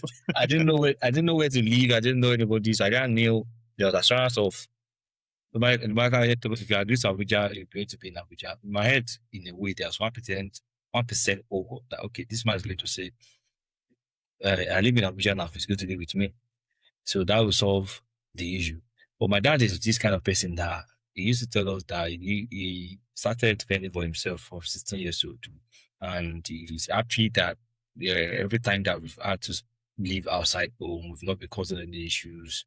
And it was a situation whereby he would now be the one to stop us from exploring, like seeing how the world works and not being able to live the world on our own terms or being able to face the reality of the world. So he said, he just told my mom that,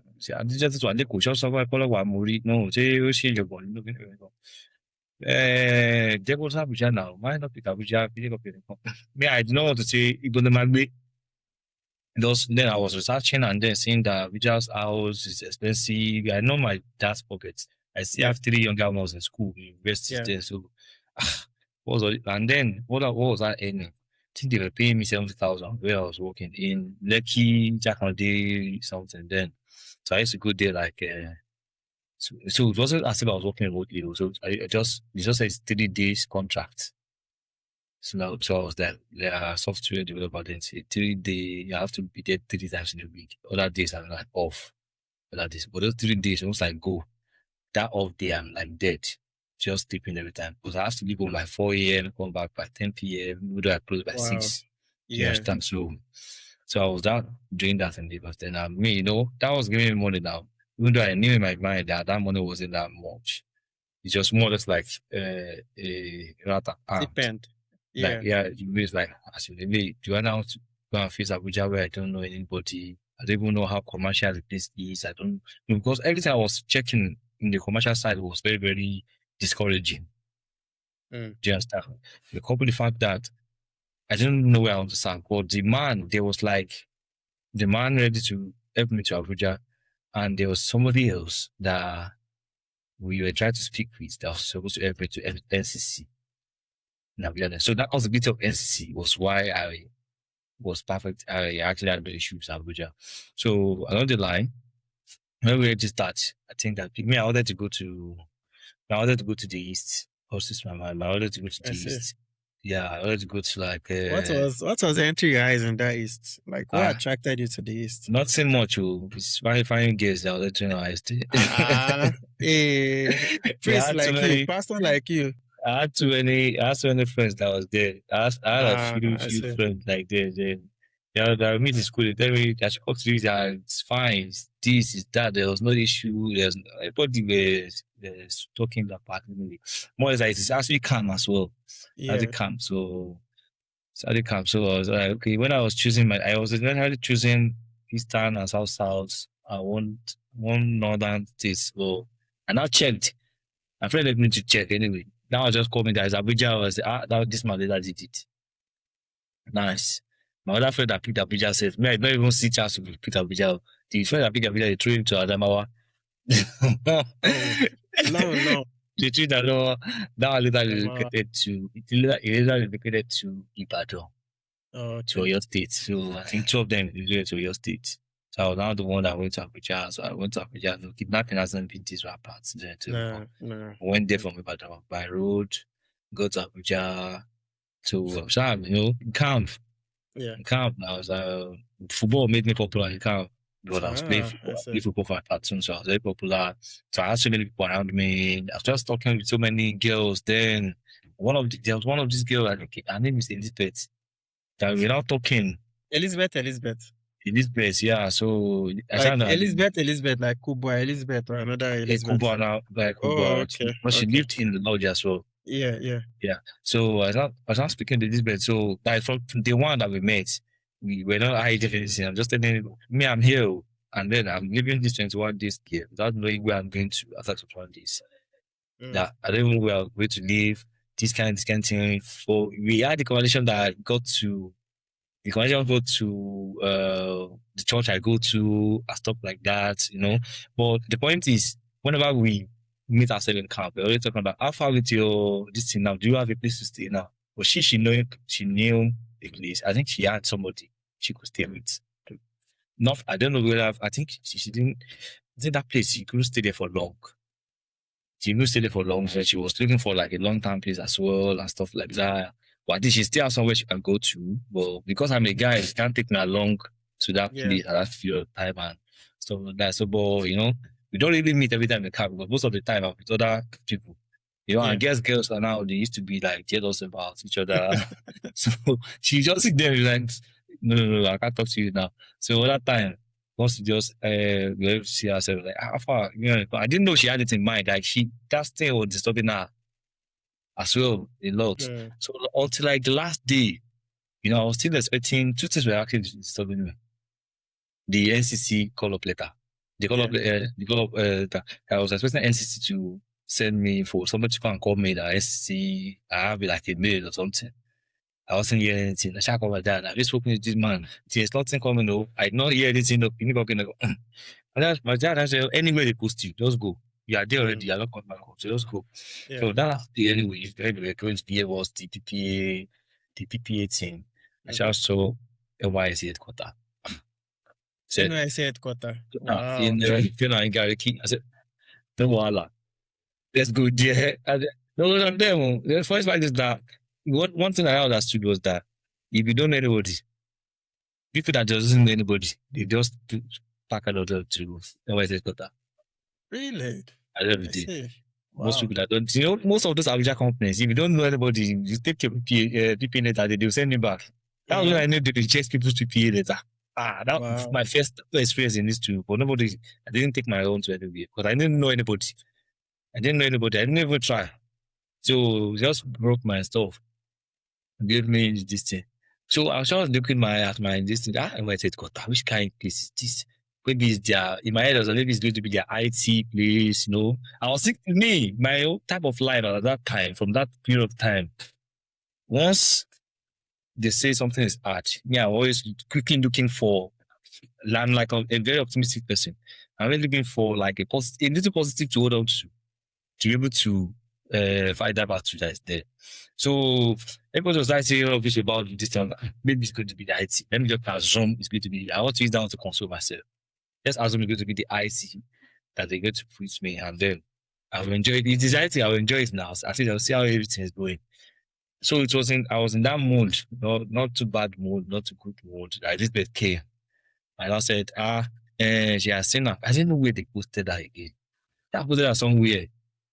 Well, I know it's like somewhere she wanted. Like somewhere she wanted. I think she submitted the letter from that place.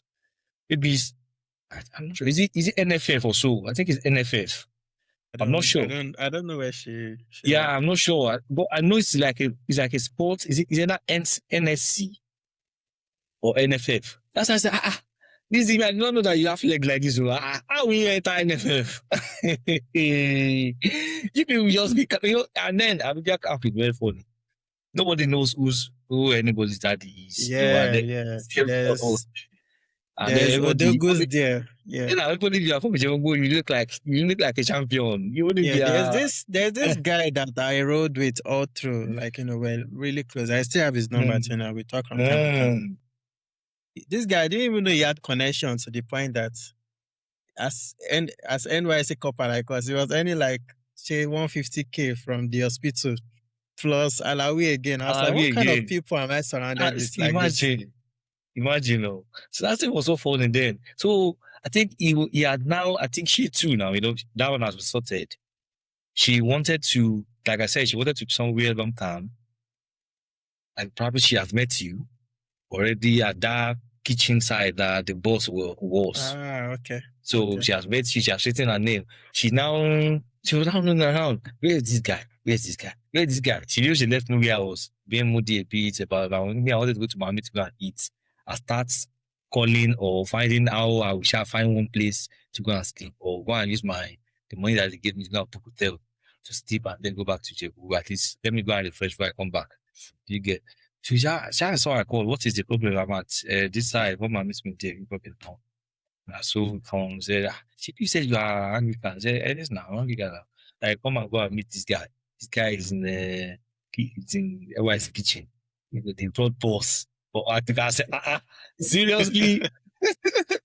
So that day, that's how we now met that day that we now exchange pleasantries and then repeated. Now said I should write my name down. I wrote my name down.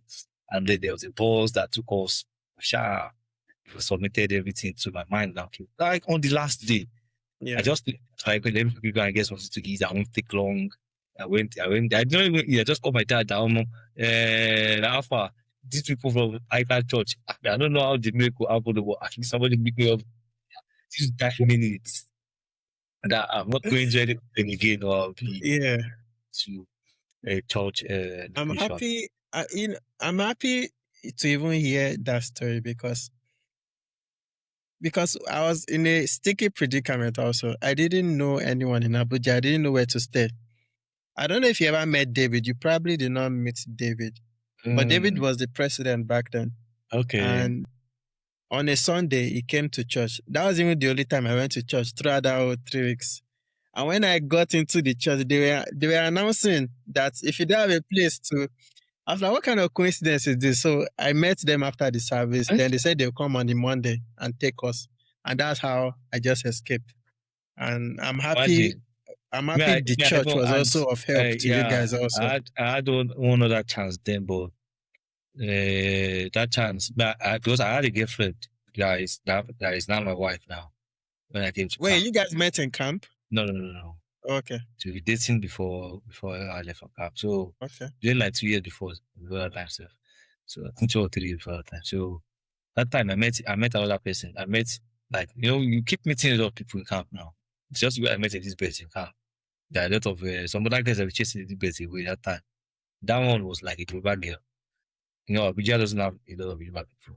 Yeah, and they have Kogi people, Port Harcourt people. Yeah, they have a lot of, I think that girl, they've been trying to find a Yoruba girl for a Yoruba guy for the girl. And that one, she was pretty much obsessed with the fact that I was an engineering graduate, like engineer based. I think probably her dream was to marry an engineer kind of. Wow. So her mom was coming. I just disappeared from that. Was coming to camp. To pick her now. They have a house in what's this place that we enter? This place that we get to before we get to, like, welcome to Abuja. We're going to this their village. Gwagwalada, yeah, they have a house in Gwagwalada. And she already like make a call. You build them on a roof, like she has a broken brother. So that was the other comment. I was like, I'm on this one, but go and enter this trap. This trap is going to be hard. It will be hard to put myself. I don't want to progress that. So I just scoped out there that I already found alternative. She wasn't happy, but that moment, in my mind, then everything in the camp is ephemeral. So everything is like this meeting new people. Everybody is. So I was happy that I was meeting a lot of very good people. That was on my head was where I was coming from. Like, okay, Lagos, I can meet a lot of people here that can really make things happen. So I wasn't ready for rubbish. So in my head, I was just like, okay, let me get a place to stay. Let me find a solution to my PPA. And the end of the day, I need to. So all my friendship was like very, very strategic.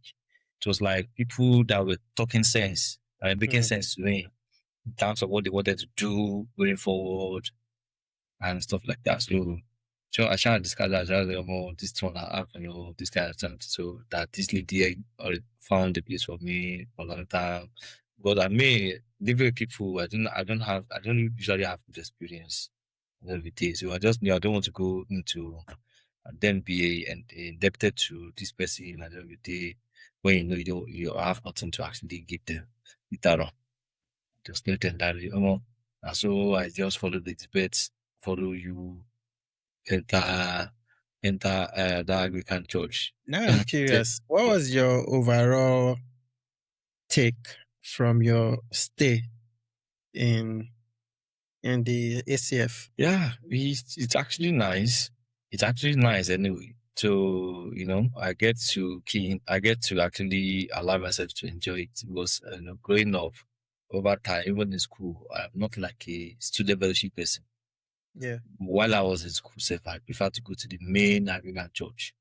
Do you understand? I didn't even go to church at all. So I prefer to go to the main. So because the point where I had to drop without like the ASF education something, education secretary or education prefect. It's a technology they used to use with it anyway. So I had to drop it at the time because I don't like meetings. I don't like it is now that now that we're in a corporate world, we don't have a choice. I don't like sitting down and having to discuss discussing this one, argue, some bring point, argue.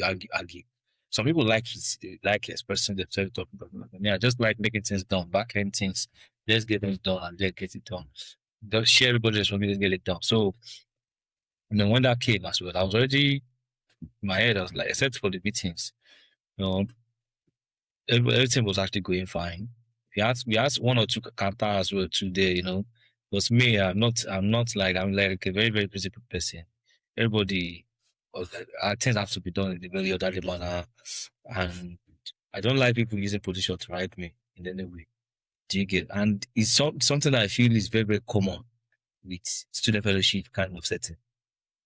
You know, I've taken to the corporate fellowship along with the fellowship as well. You know, when people start calling some people Papa, some Mama, Papa of the house, Mama of the house. Yeah. Somebody is now saying you go and sweep, you go and you have to do this. Because normally we are no more a small boy.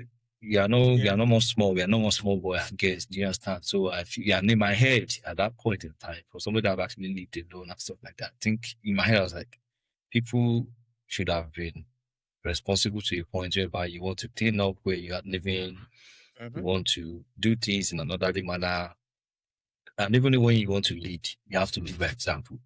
Do you understand? So you have to lead by example. So, but at the end of the day, when you start calling some people Mama, start calling Papa, they feel somehow.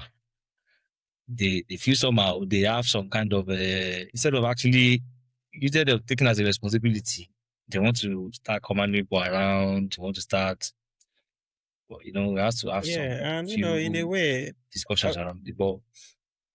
But the ACF as a whole is a very good. For me, it's actually very, very positive. Because without them, I wouldn't have any way to speak Abuja. Do you understand? So I don't know what authority God might bring, but I don't know. Yeah. Without them, I won't have a place to stay. They have a place to stay. So I had no reason to be rude or to do otherwise, except I just wanted to set up things straight with everybody. Let's set things straight with. So I feel like it is a very good experience. It's a very good opportunity. And that's one of the things I always look out for, when we are talking about the Christian community.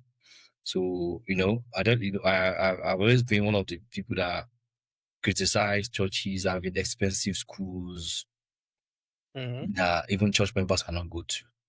So, when I saw that opportunity from ACL, I was like, I never knew this thing. I had no idea also. Yeah, without paying one naira. I did a video call, showed my dad and stuff like that. They just like, and you guys stayed in a really, really nice place. Yeah, we stayed in a very, very nice place. Our place was another place. We came to your place one time. Place was the nicest of very, all. Very nice and new place now. So, I was like, this is a very good place. You're not paying for lights, you're not paying for water, you're not paying for anything. All we need to do is to actually make sure the place is tidy, the place is neat, you are not fighting, you are not damaging anything. So, if this place if this kind of place is actually existing, I think, as a community, as a Christian community orientation I have in my head, this is a very good development. Although we still have a lot of things to do, this is actually very good development. So I saw that particular part of it as a very good development, as a very good thing being done. So I appreciate that effort, I appreciate that opportunity that time, and I think they are still doing it up to now. When I go back in February, I'm going to actually visit them. So so just to see what's happening. So the reason I asked is because I know we are all grateful and everything. I wanted to see what you thought about everything. Especially when you said, sorry for it, especially when you said like leadership by example. Like we are all human beings, so it's like it's not like it's in our body to be perfect or anything like that. I get that, But for the bare minimum that we were hosted for free, we're given all of these things that we know would cost a lot of money. Even the cleaning where you stay is even the bare minimum. Yeah. Even when you try to mobilize people to, let's clean the church, let's do this. So we're a bit active to show gratitude and all that. Yeah. Everybody still complaining, like they don't know, like this is not normal. Like this is a privilege. Imagine. Yeah. So I see that too. Anyway, because at least I don't have much knowledge about every other thing that happens outside my own lodge. So at least within our own place, then I think we are a big cooperative anyway. We are a big cooperative when it comes to cleaning, when it comes to doing things together in a way. But at the end of the day, I don't know anyways. I just think it's particular about the way we choose whoever needs the people. Right? I feel probably we are too quick to choose. It's such a short time, and even the time that the person that is chosen spent is really short. It's also a really short time to even get to know the character of this You know, person. unlike the NYSC, the one like that is on the campground, the fellowship on the campground, it's like a 1 year. 1 year thing. Yeah. Yeah. So it's like there's a lot of time to know. To get this. Yeah, how to get. Because at the end of the day, you find out some people that you expect to be leading you are doing some very, very funny things, and then you be like, this guy for real, this guy are doing this thing for real, and then because it's always very funny to me, even though I don't really see that as much of a problem anymore. But it's very funny to me because what my own stance is that if you are going to be A, be A. If you are going to be B, be B. So there's no point being A and B. Yeah. You're trying to hide because of an opportunity just to, and then you sneak out to go and do something else and stuff like that. So you get because you know we are guys now. We are guys. I don't really because I don't really hide anything. I'm not like a drunkard person. So, but at least occasionally when I go out with my guys, we share wine, we drink tea and stuff like that. But you get they are like the guy that go out a lot. There's high possibility that you meet people that you expect to meet in the same position that you get to meet them. So like, when you now meet this guy with bottle of Heineken, bottle of Guinness in the front, I was like, Mr. Man, nobody's almost there. Like, what's really happening? So, you know, the kind of thoughts that you leave whoever sees you in that position with. By the time you get back home and then you want to reinstate or wear that uniform of the leader. It's not going to.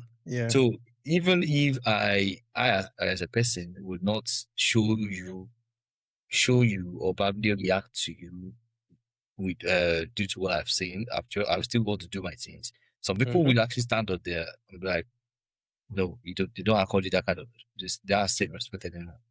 So that's really it's not supposed to be like that. Yeah, that's everybody's actually different. Everyone is different. Even when I was told that I was going to be appointed, you know, that I told the venerable like I'm not a Christian guy like that, or like is it not possible to like look for like a Christian guy?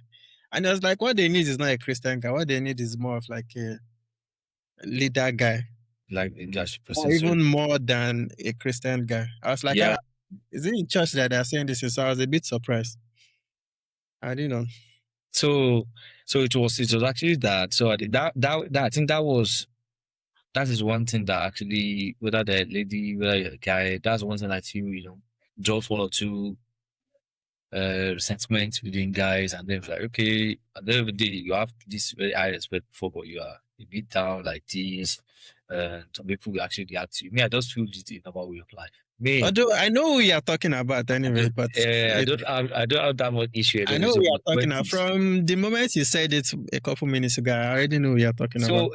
But you know the point with the major issue now is that the major issue that's why I said leadership is anyway very, very, very tricky. You have to be very quite experienced, learn a lot of things to actually know how to unite people, work with people. But the point is, if people are saying no to whatever it is you are telling them to do, I feel at least I know that I learned that you have to think inward before you start blaming anything outward. Most of everything in this life is actually in out first, not out in.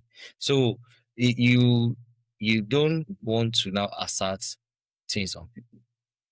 At the end of the day, do you get? So because me, I'm this kind of guy that I don't know, maybe it's because of my upbringing or where I came from. I've like seen the worst of the worst in a way. So I'm not really scared. When I was doing my NYSC in Abuja, in NYSC headquarters, I was trying to do a lot of automations to make sure I don't have to come to the office every day. They were adamant of working the old way they are working because my automation was going to affect some of the major staff. Probably that they're useless. Do you understand? And it was between it's either you go with automation, so and then I can come 2 or 3 times in a day because I was already doing another remote job in Abuja, or not really remote job, getting businesses that needed my time to develop their solution. Do you understand the situation that they paid me for? So it was more or less like that. Me going to spend 8 hours in Abuja, that was wasting my time. So I will not come. And then they started threatening me with my certificate. I just told them one day, I just went to the DDG or something. Now, madam, I get to know that you are Yoruba, or I expect you to go Yoruba as well for this state as well. I said, I would just want you to tell you this truth. Something is going on in the department, and I've been able to propose this. They don't want to get that. This is the reason why I'm proposing this. I'm not fighting for 3 days to the office or 2 days in the office because I want to be sleeping at home. I'm doing this already. And then it has got to this point whereby it seems nobody wants to seek on my own point. That's why I came to it straight up. And the truth I'm doing 10 days is my dad is that forced me to come and do NYSC. I don't need certificates. The more I just say, no, everybody needs. I'm saying, I'm telling you the truth. Me, I don't need certificates. First part is that it's not as if I don't need it. I just wanted to remove that. Yeah. You know, that's like a stronghold. Yeah. That's like a stronghold that they feel they want to use against me. So I just wanted to remove it, remove that power. Said, ma, tomorrow I might decide to go back to Lagos. Because I feel like I'm being stressed there. So I didn't just want to report anybody to anybody or to the people that I know. But I don't really need this thing. So if you get to a point whereby I get frustrated, I will drop it. But if they feel they are not going to accept whatever I'm proposing, it's also fine as well. I'm not forced to accept it, but I just wanted them to see from my perspective. I don't want to lose this opportunity where I'm working on this. But the issue was that they were having issue with the fact that I'm making money somewhere else. And so nobody, federal government did not go against that. So why is it your issue? You know, human being used to be jealous and jealous and jealous. Shout him that fact. Me, I don't like anything being like what you are now holding me to something. Like you can't operate well because you are here or something like that. Yeah. So I just had to quickly clear that doubt, sharp. So I'm always like that. Wherever I am, like I appreciate that I'm living in this thing. But if you guys try to stiffen my neck, my own belief is for every A, there's a B, C, D, E, F. Yeah. So the only issue that has been timing to take to move from A or to C that B might be long, but there's no way. I've not seen anybody, or I've never seen a core member that is living on that bridge in Abuja. As bad as it is. Yeah, that's very true. So that's my own mentality. You know, today if I leave this hostel, I'll sit somewhere else. But it might not be good. It might not be as good as this. But the point is, I need people like people. Do you understand? So you like by my understanding now, you manage something that's in a limit. You lead people properly. Like human being, you lead human being. Do you understand? So I don't get to say sit down there because you can sit down there, stand up because you can stand up. If you wake up by 4, everybody doesn't have to wake up by 4. You get so most times once I go to work, come back, my major active time is in the midnight when I'm doing my professional job. So I can't work up till maybe 6 a.m. now, probably sleep 2 hours. I have to come and join everybody to pray and stuff like that. But not that you wake up by 4 now, and that 4 is the convenient time, or 5 is the convenient time for you to pray. But you want to go out by 7 or you want to go out by 6. You now start like waking up everybody.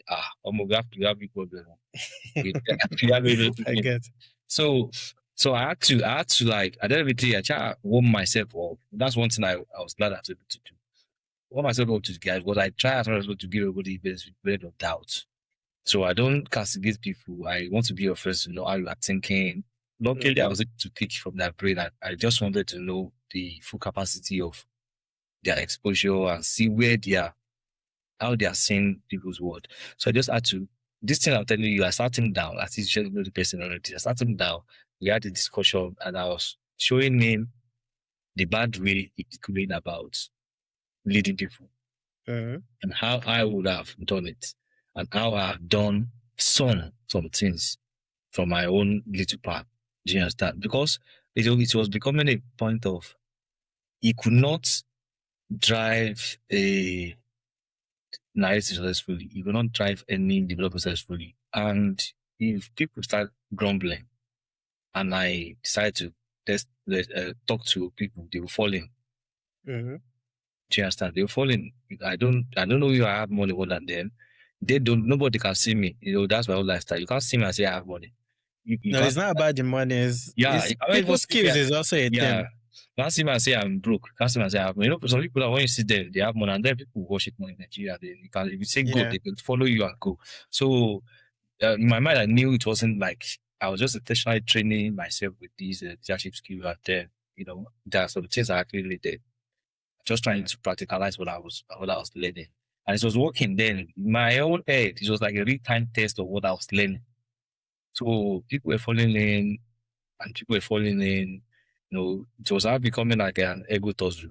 That's life. So it was That's like life. an ego tussle, and at the end of the I day, totally understand what you mean, because I don't want us to dwell, because I received the report of all that. I even came to visit you guys one day. Like, what's happening? Like, I'm hearing this, like, what's going on? Well, the point is, I was actually lucky that one thing I was lucky to do. I was lucky that I was able to achieve. There was during the coronavirus where I was able to do these training session.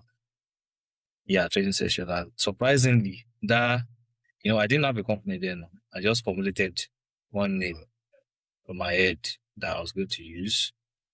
I was going to stick to it. That was something like that. Like in hope now, like with faith. Let's just pick this company into existence. So I just did the training where I taught them everything I teach people in my computer business. Wait, so you have the computer business too this day? No, I didn't have it in Abuja. Okay, I get what you mean. No, when I was in Abuja now, so during that period now, so I spoke with other members and some other friends outside this thing. That church has a basement. Yeah. So we normally meet there 2 hours a day. During that 4 months lockdown, we were scattering my Microsoft Word, Microsoft PowerPoint, Microsoft Excel. Wow, that's impressive. So I wish I was with you guys. The good thing that actually made me happy was the fact that 2 people got job. The requirements were computer literacy, specifically Microsoft Excel. So one even wanted to send me some part of his salary then. What was her name? She's an Igbo girl. What's her name? I forget her name again. I will still talk. We still talk once in a while. I'm trying to remember, but I can't really remember now. But she's a very big girl now anyway. So she was actually serving at this defense something. She studied biomedical engineering. But unluckily for her, the department where she served didn't have any vacancy. The only vacancy they had was for somebody that can be, I don't know how I call it, something like an IT assistant. Oh, okay. That can be doing the daily recording of things on Excel. Yeah. And she just put it on the day of our interview. I was already in Lagos. I moved back to Lagos. She just called me. She wanted to confirm her knowledge. She has this interview. What are the questions? She had to do the rehearsal. That's how she passed. And this is my very good friend too, Precious. That's amazing. That one to pass. So that was to add a very good one. So I was asked, that made me very glad. That was like one achievement that I was able to leave like a mark in Abuja even though I left. Abuja, so like that's amazing. Looking back, I think I've always had this opinion of you anyway. But looking back, I'm sure you're like this unofficial leader. Yeah. As you say, you like back end stuff anyway. So I think it's compatible with your with your character. So that's me. So I don't like me. I really don't like being the main person. But sometimes the life we actually position you they want to cheat you when you're not showing your face in some of the things you are doing. So I like things working on that day. So you don't need to add my name to the fact that this is why this thing is working well. I don't know, the people who are enjoying that stuff, they actually know who is behind the drum, so they know who is behind the music, and I just like it that way. Yeah, and that time, and the reason was that some of the books I was reading then, the mentality of those guys were more or less like, if you can't do this things behind camera, you really are not doing it in the real sense of it. Do you get? It is always kind of sweet when you do something like that. They come and greet you. Mayor, thank you. You did this, you did that. So sometimes I will even sponsor some of the things that I wanted to do. I will give them very strict warning. Don't mention my name anonymously. Yeah. Don't mention my name on whatever stuff like that. But everyone wants to know who did it. But the funny thing about the mind is that in my mind, we'd be like, I didn't want them to say, okay, this person did it. Do you understand? Yeah. But because he's actually totally against what I was trying to prep myself for, I end up enjoying the fact that, okay, I'm glad this thing is successful. Yeah. I'm glad this is successful. So, but inside me, I'm very, very glad about doing to mention my name and stuff Yeah. like that. So, but You know, now, I totally get what you mean, and yeah, I mean, I think coming years, I think there's a lot we are going to see from you. But of course, then yeah. you came to England. How did that?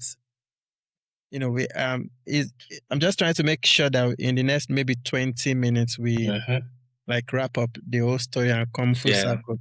Yeah. And then you got to England. Can you quickly take us through the process of coming to England and settling down in England? Yeah. So, I've always had that from after my uni, I've always had peace in mind, I wanted to do my master's.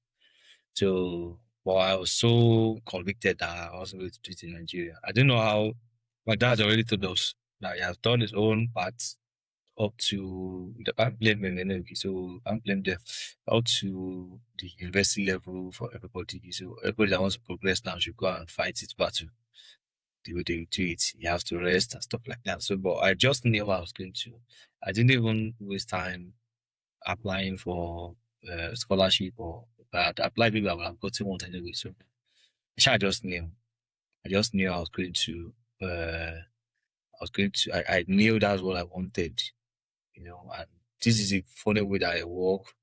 If I wanted something, like I understood that in my head, since I've learned that everything I created twice. The first one is mentally, the second one is they're now supposed to be reality physically. The So manifestation. yeah, mentally I try responsible to put myself in that position. So I started moving away from the fact that I've been moving to that realm of, I need to study here. So I started finding universities where I need to study that aligns with my budget, that aligns with my budget financially, the course that I needed to study and everything. So I had a list of them. I started putting down the list until I have two universities, University of Bolton and University of Staffordshire, which is the one that I now later went to, the Staffordshire one. So before we didn't have the full information that I can pay part payments. People used to do that. Nigerians used to hold information a lot. So you don't know. But I think that when we now became more than one person, I think we like this. My friend that came yesterday and some other guys too are involved. So many other information now started coming out. How much can pay 4K instead of that 12K at once? Because me, that 12K was like, it wasn't that It's a bad. lot. Tinubu wasn't our president then, so Yeah. that was still the pitch, very good. So, I think that 12K was about 60 million then, totally. Wow. The total price then, yeah, 12K was 6 million. And at the time that I was applying to get Super Bowl, that 4K was like 2 million then. And then when I was in Abuja, I had that one. But I did not know. I did not know that my target was 12K. Yeah. It was 12K, 13K. So I was trying to save up to that time. So in Abuja, I still tell my friend, we still talk about it yesterday that imagine the money we had in Abuja and we just lost. We should have actually brought us to UK earlier than the time we came and stuff like that. So, but we never even knew that information and stuff like that. So I started processing it. I applied, they gave me admission, like following, like play. They said because I graduated with 2-1, they would give me 2K scholarship. Wow. That one reduced a bit. They gave my friend 3K scholarship. That one went to University of Bolton. So his own fee was like maximum. I think he paid 9K total and stuff like that. So Sha went to I paid the what do you call it? The past payments, started getting preparation to how I will get married to my wife, so that it won't take her long before she joins as well. So I was going to come first, and then she comes to join me. So that's how everything actually went. That one wasn't difficult. But how did you survive financially? Were you also working when you got here, when you were a student? Yeah. So I was, a student that actually allowed to do 20 hours of job. So when I got here in September, so I was lucky to get, there's like a portal, a platform on our school portal where you can see jobs for students. So there are so many jobs then. So, I was able to get like a remote, web development job in October. So that was like wow, 3 that's months. fast. Yeah, so it was shocking. My friend was even shocked. So Wow. like I wasn't expecting to do that fast because I was actually been applying to so many places to actually get something, and it was a 3 month contract. Then so that was supposed to take me from October to December. So I started that job, doing it a little bit, doing it a little bit, and then around December, another wasn't coming. So I applied to Portville Stadium. I was working there at Portville as well, along with this one, along with this other job during that time. They want, during that period, we have some break. When you have break, when you have some Yeah. break, you can do full time. Yeah. When you don't have break, you do. So the break, I will add those hours to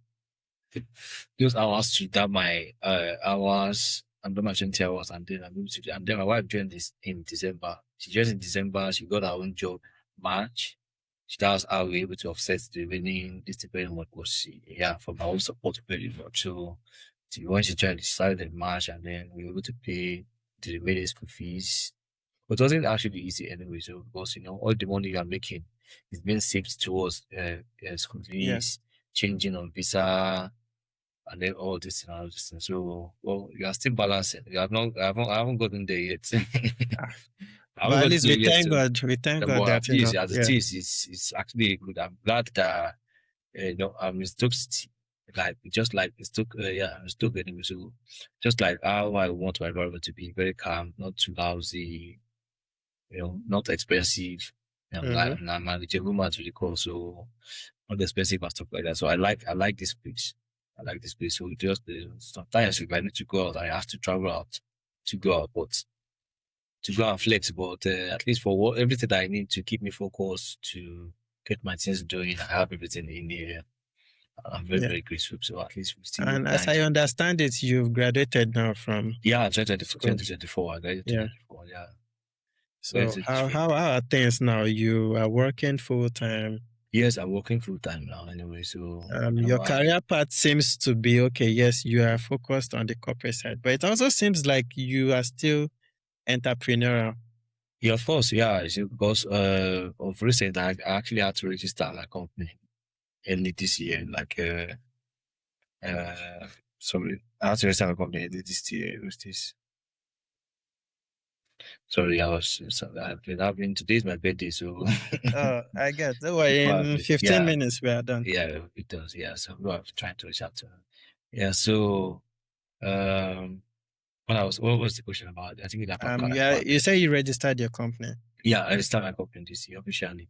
So I've been like in partnership with my friends before. So I decided to register. And then I made my foundation official as well. So I registered that as well. And yeah, there will be like the first cohort in August. Just like the same way I got introduced to computer, I'm trying to replicate the same thing just to have so many versions of myself. Last time say instance, so many instances of my service and so I wanted them to go through that balance. But I actually did the funny thing, like said the minimum requirement is GS2. So just like the same way that GS2, that GS2 also. So like you said, although my visa doesn't allow me to actually do so many jobs, so many extra jobs I do, but I still find a way through, legally your person is referred from your own name Yeah. legally. So Yeah, they true, don't true. they don't go join.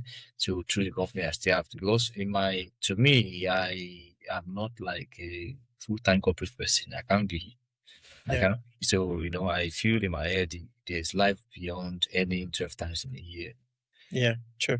I think the best way to actually achieve all the dreams that I have is to be able to create the solutions to problems and then create environment whereby other people can come in to grow, Yeah. which I don't think I'm able to do if I get stuck to cooperate to realize other people's dreams. So I'm actually using the present time to learn while we are earning. So to learn how things work, to learn how from mistakes other people are making, see how I can actually not make that mistake at the set up my own company to be able to get some things done. So that while doing that, at least we're doing the purpose of the reason why we have been employed, actually work that as well. So at least side by side, while you are so mentality is that while you are working on achieving somebody else's dream, you are actually cooking yourself to be ready to get you absolutely. on the path as well. So that is the reason why I trust responsibility to make sure I'm chasing those two rats together. Yeah. Absolutely. Now that you are doing something incredible, and of course, I must commend you for that. And now that gradually, I mean, for the most part, this world has largely been driven by technology, but now it's more apparent. So, Yes. so would you now say people should embrace more and more technology inspired or technology assisted career paths? Yeah, of course, of course. Because people are tending to say, oh, you can specialize in things that AI won't wipe out your job, like plumbing, like mechanic. But at some point, there needs to be synergy between. It's just this part I mentioned now. So I won't say people should go into tech career path fully because automatically the world is not the distribution in the world is not even. Do you understand? So we always need plumbers, we always need builders, we always need electricians, we always need fixers, we always need people. So everybody can be in a tech-driven career path. But my stance has always been that in whatever profession you find yourself, find the best possible way to be both effective and efficient. You know, technology has come to stay, and one major positive about it is the time it saves. It Yeah. saves you. So that time it saves you. So you can't have something that saves you a lot of time that you can spend on something else, and then you are paving that thing. Yeah. Do you True. understand? So it's only take a toll on you and on your business. So True. why it's going to take you 2 days to fix on? So most people are doing it in 10 hours or Yeah. hours. Do you understand? So that's the advice I actually give so many of my younger ones whenever we speak, whenever we talk, is that if you are telling me you're studying accounting, by your 3 level, I expect you to start working on things like Sage. You can't tell me you don't have an idea of Microsoft Excel at 400 level. That should not be possible, but you have a Yeah. laptop that you use to watch movie. Do you understand? Mm-hmm. So by 400 level as an accountancy student should be very, very fast in data analysis. Yeah. True. Yeah, that'll be a very good foundation for financial analysis and stuff like that. Yeah. Okay, so that by the time you go to 500 level, you're already putting yourself in what do you call it? In that frequency, almost in the line of the problem your course is solving Yeah. in the market. Do you get? So you don't want to graduate now and then go back to learning from scratch, Mm-hmm. which is what so many people are doing. Yeah. Yeah. I Yeah. totally, Yeah. So this is one of the reasons why I enjoy talking to people because, in as much as you get a different perspective, you also get a reinforcement of some of the some of the perspectives you ideas have. that you have, yeah. My dad told me one time, it was like, because my dad is quite old, he's an elder now. Mm-hmm. But he's not, most of his mates, they've retired. But sometimes like, what's really is retiring? Like, if you're an accountant, for example, you've been an accountant for 40 years or something, Yeah, you can retire but not stop working. You can then become a consultant. Like, exactly. and it's like you can then guide the next generation into. So Exactly. the same thing with what you say. A lot of like you're done with school. Mm-hmm. Before you graduate, you should be proficient in SQL. You should be proficient in these tools that Exactly. complement your Exactly. knowledge, so you can apply it.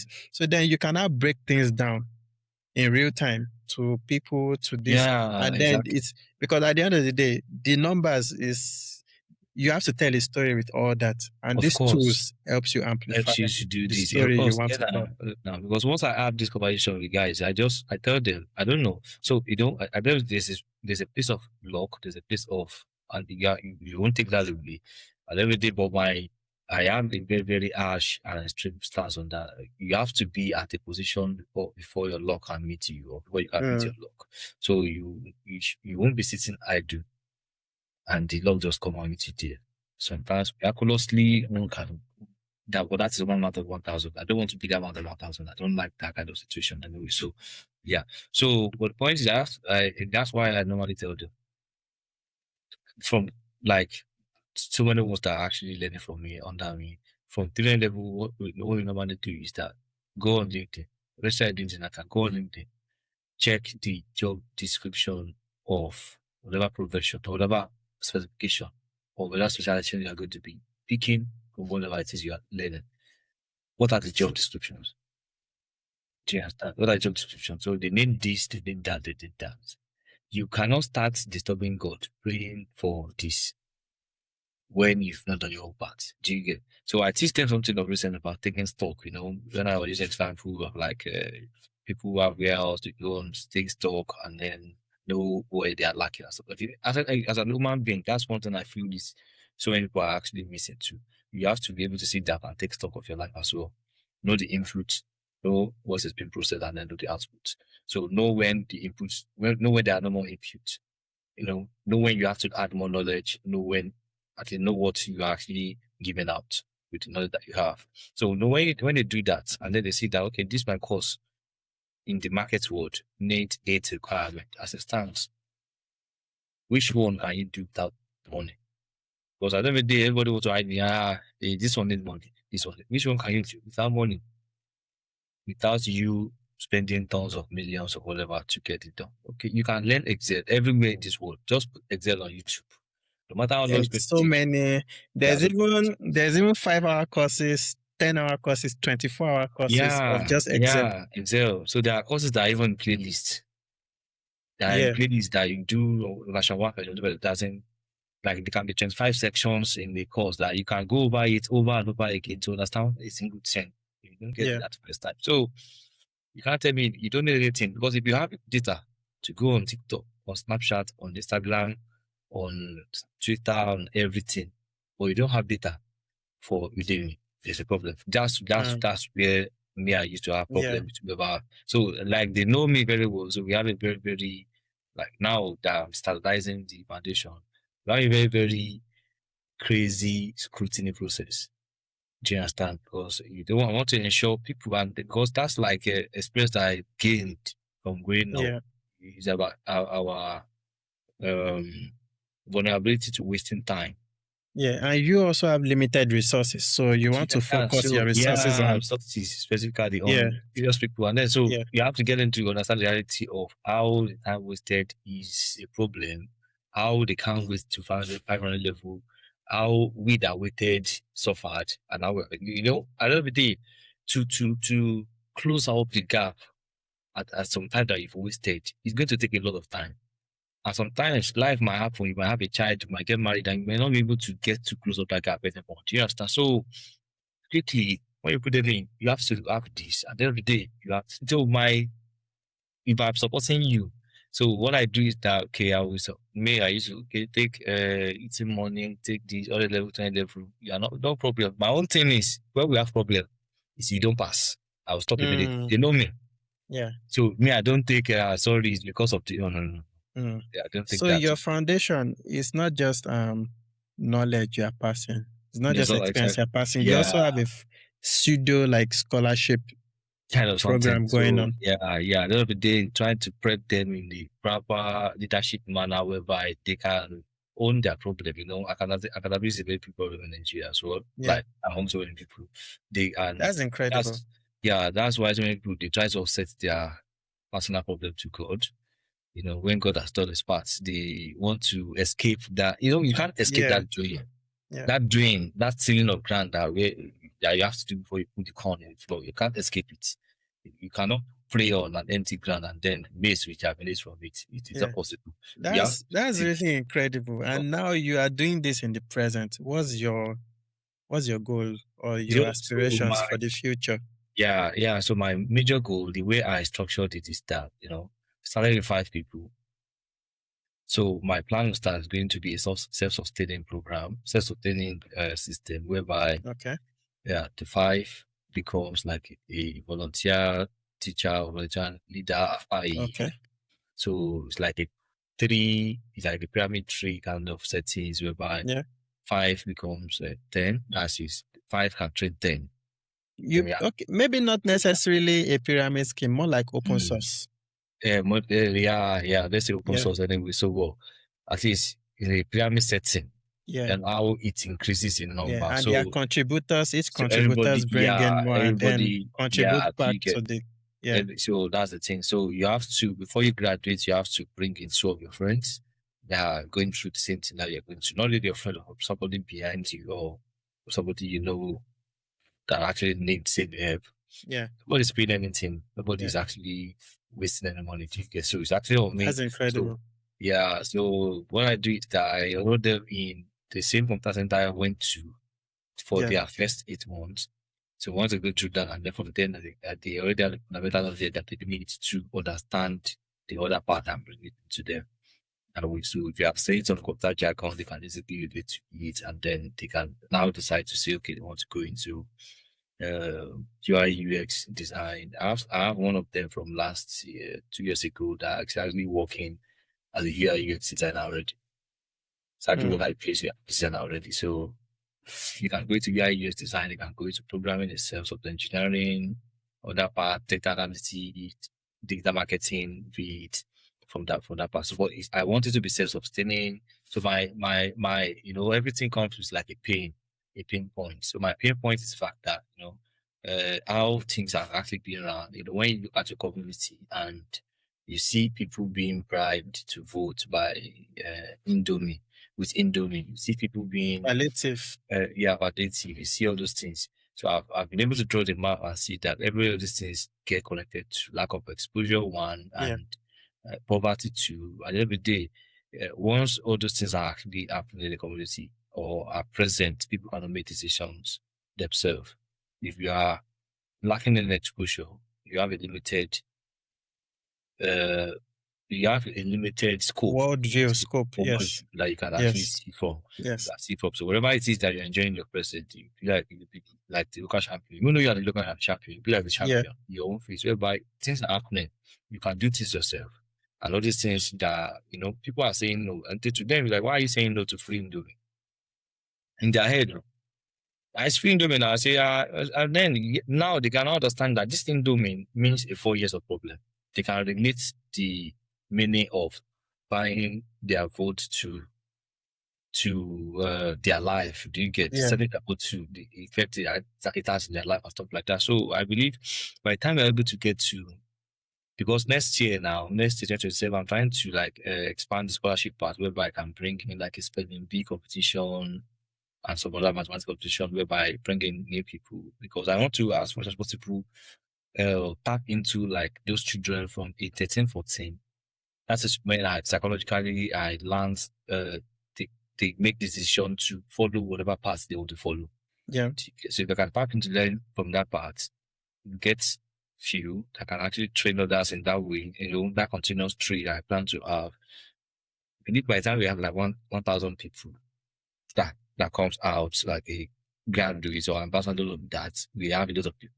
Like it has a lot of light to contrast a lot of darkness. At the end of the day, it's going to be like a light or darkness kind of competition whereby you can't convince the sets to become dark anymore. Now you can't withstand their lights. Now you have to adjust to them. So that is like my real goal. And beyond that, I want to be able to actually, showcase the achievements of these guys, to at least negotiate some good things with government. The Nigerian government. Yeah, we need that within our state, within our community, within our local government.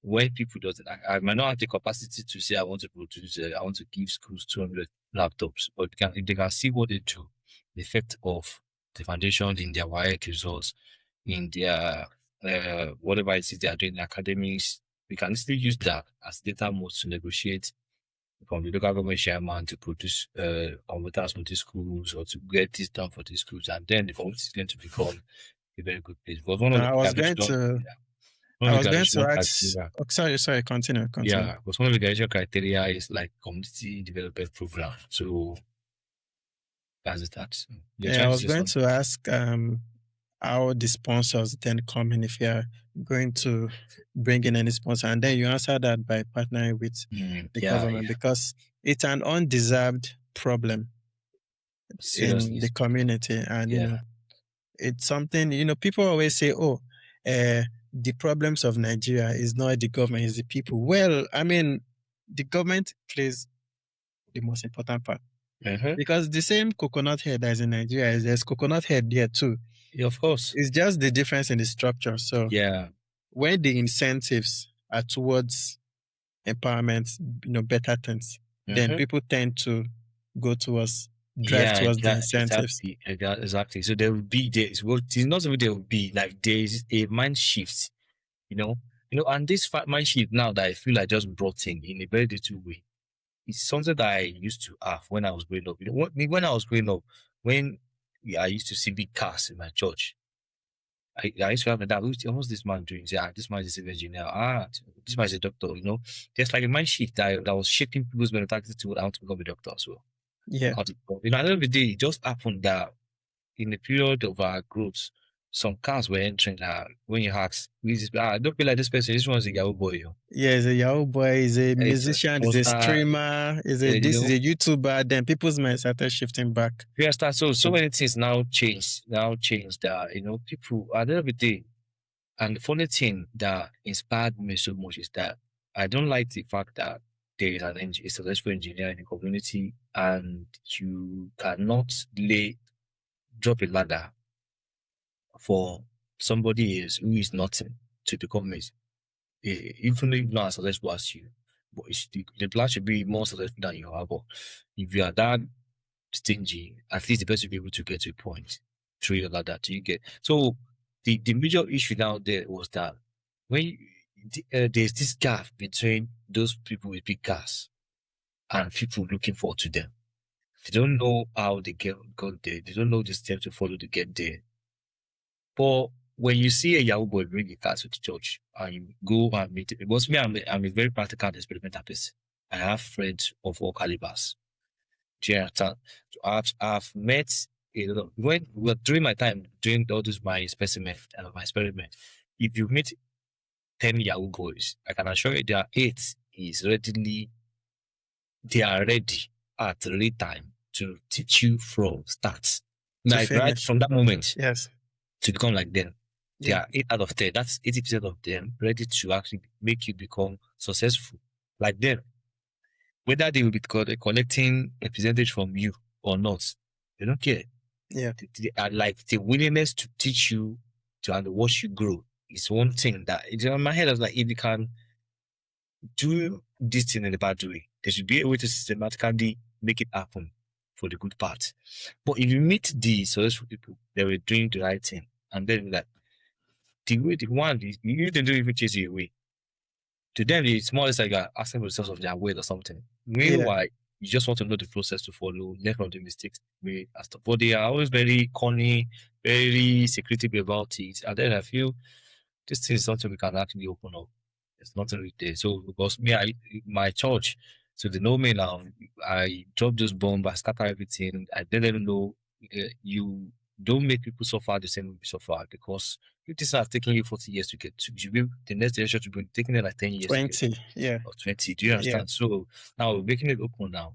You get access to me automatically. You ask whatever question you want to ask.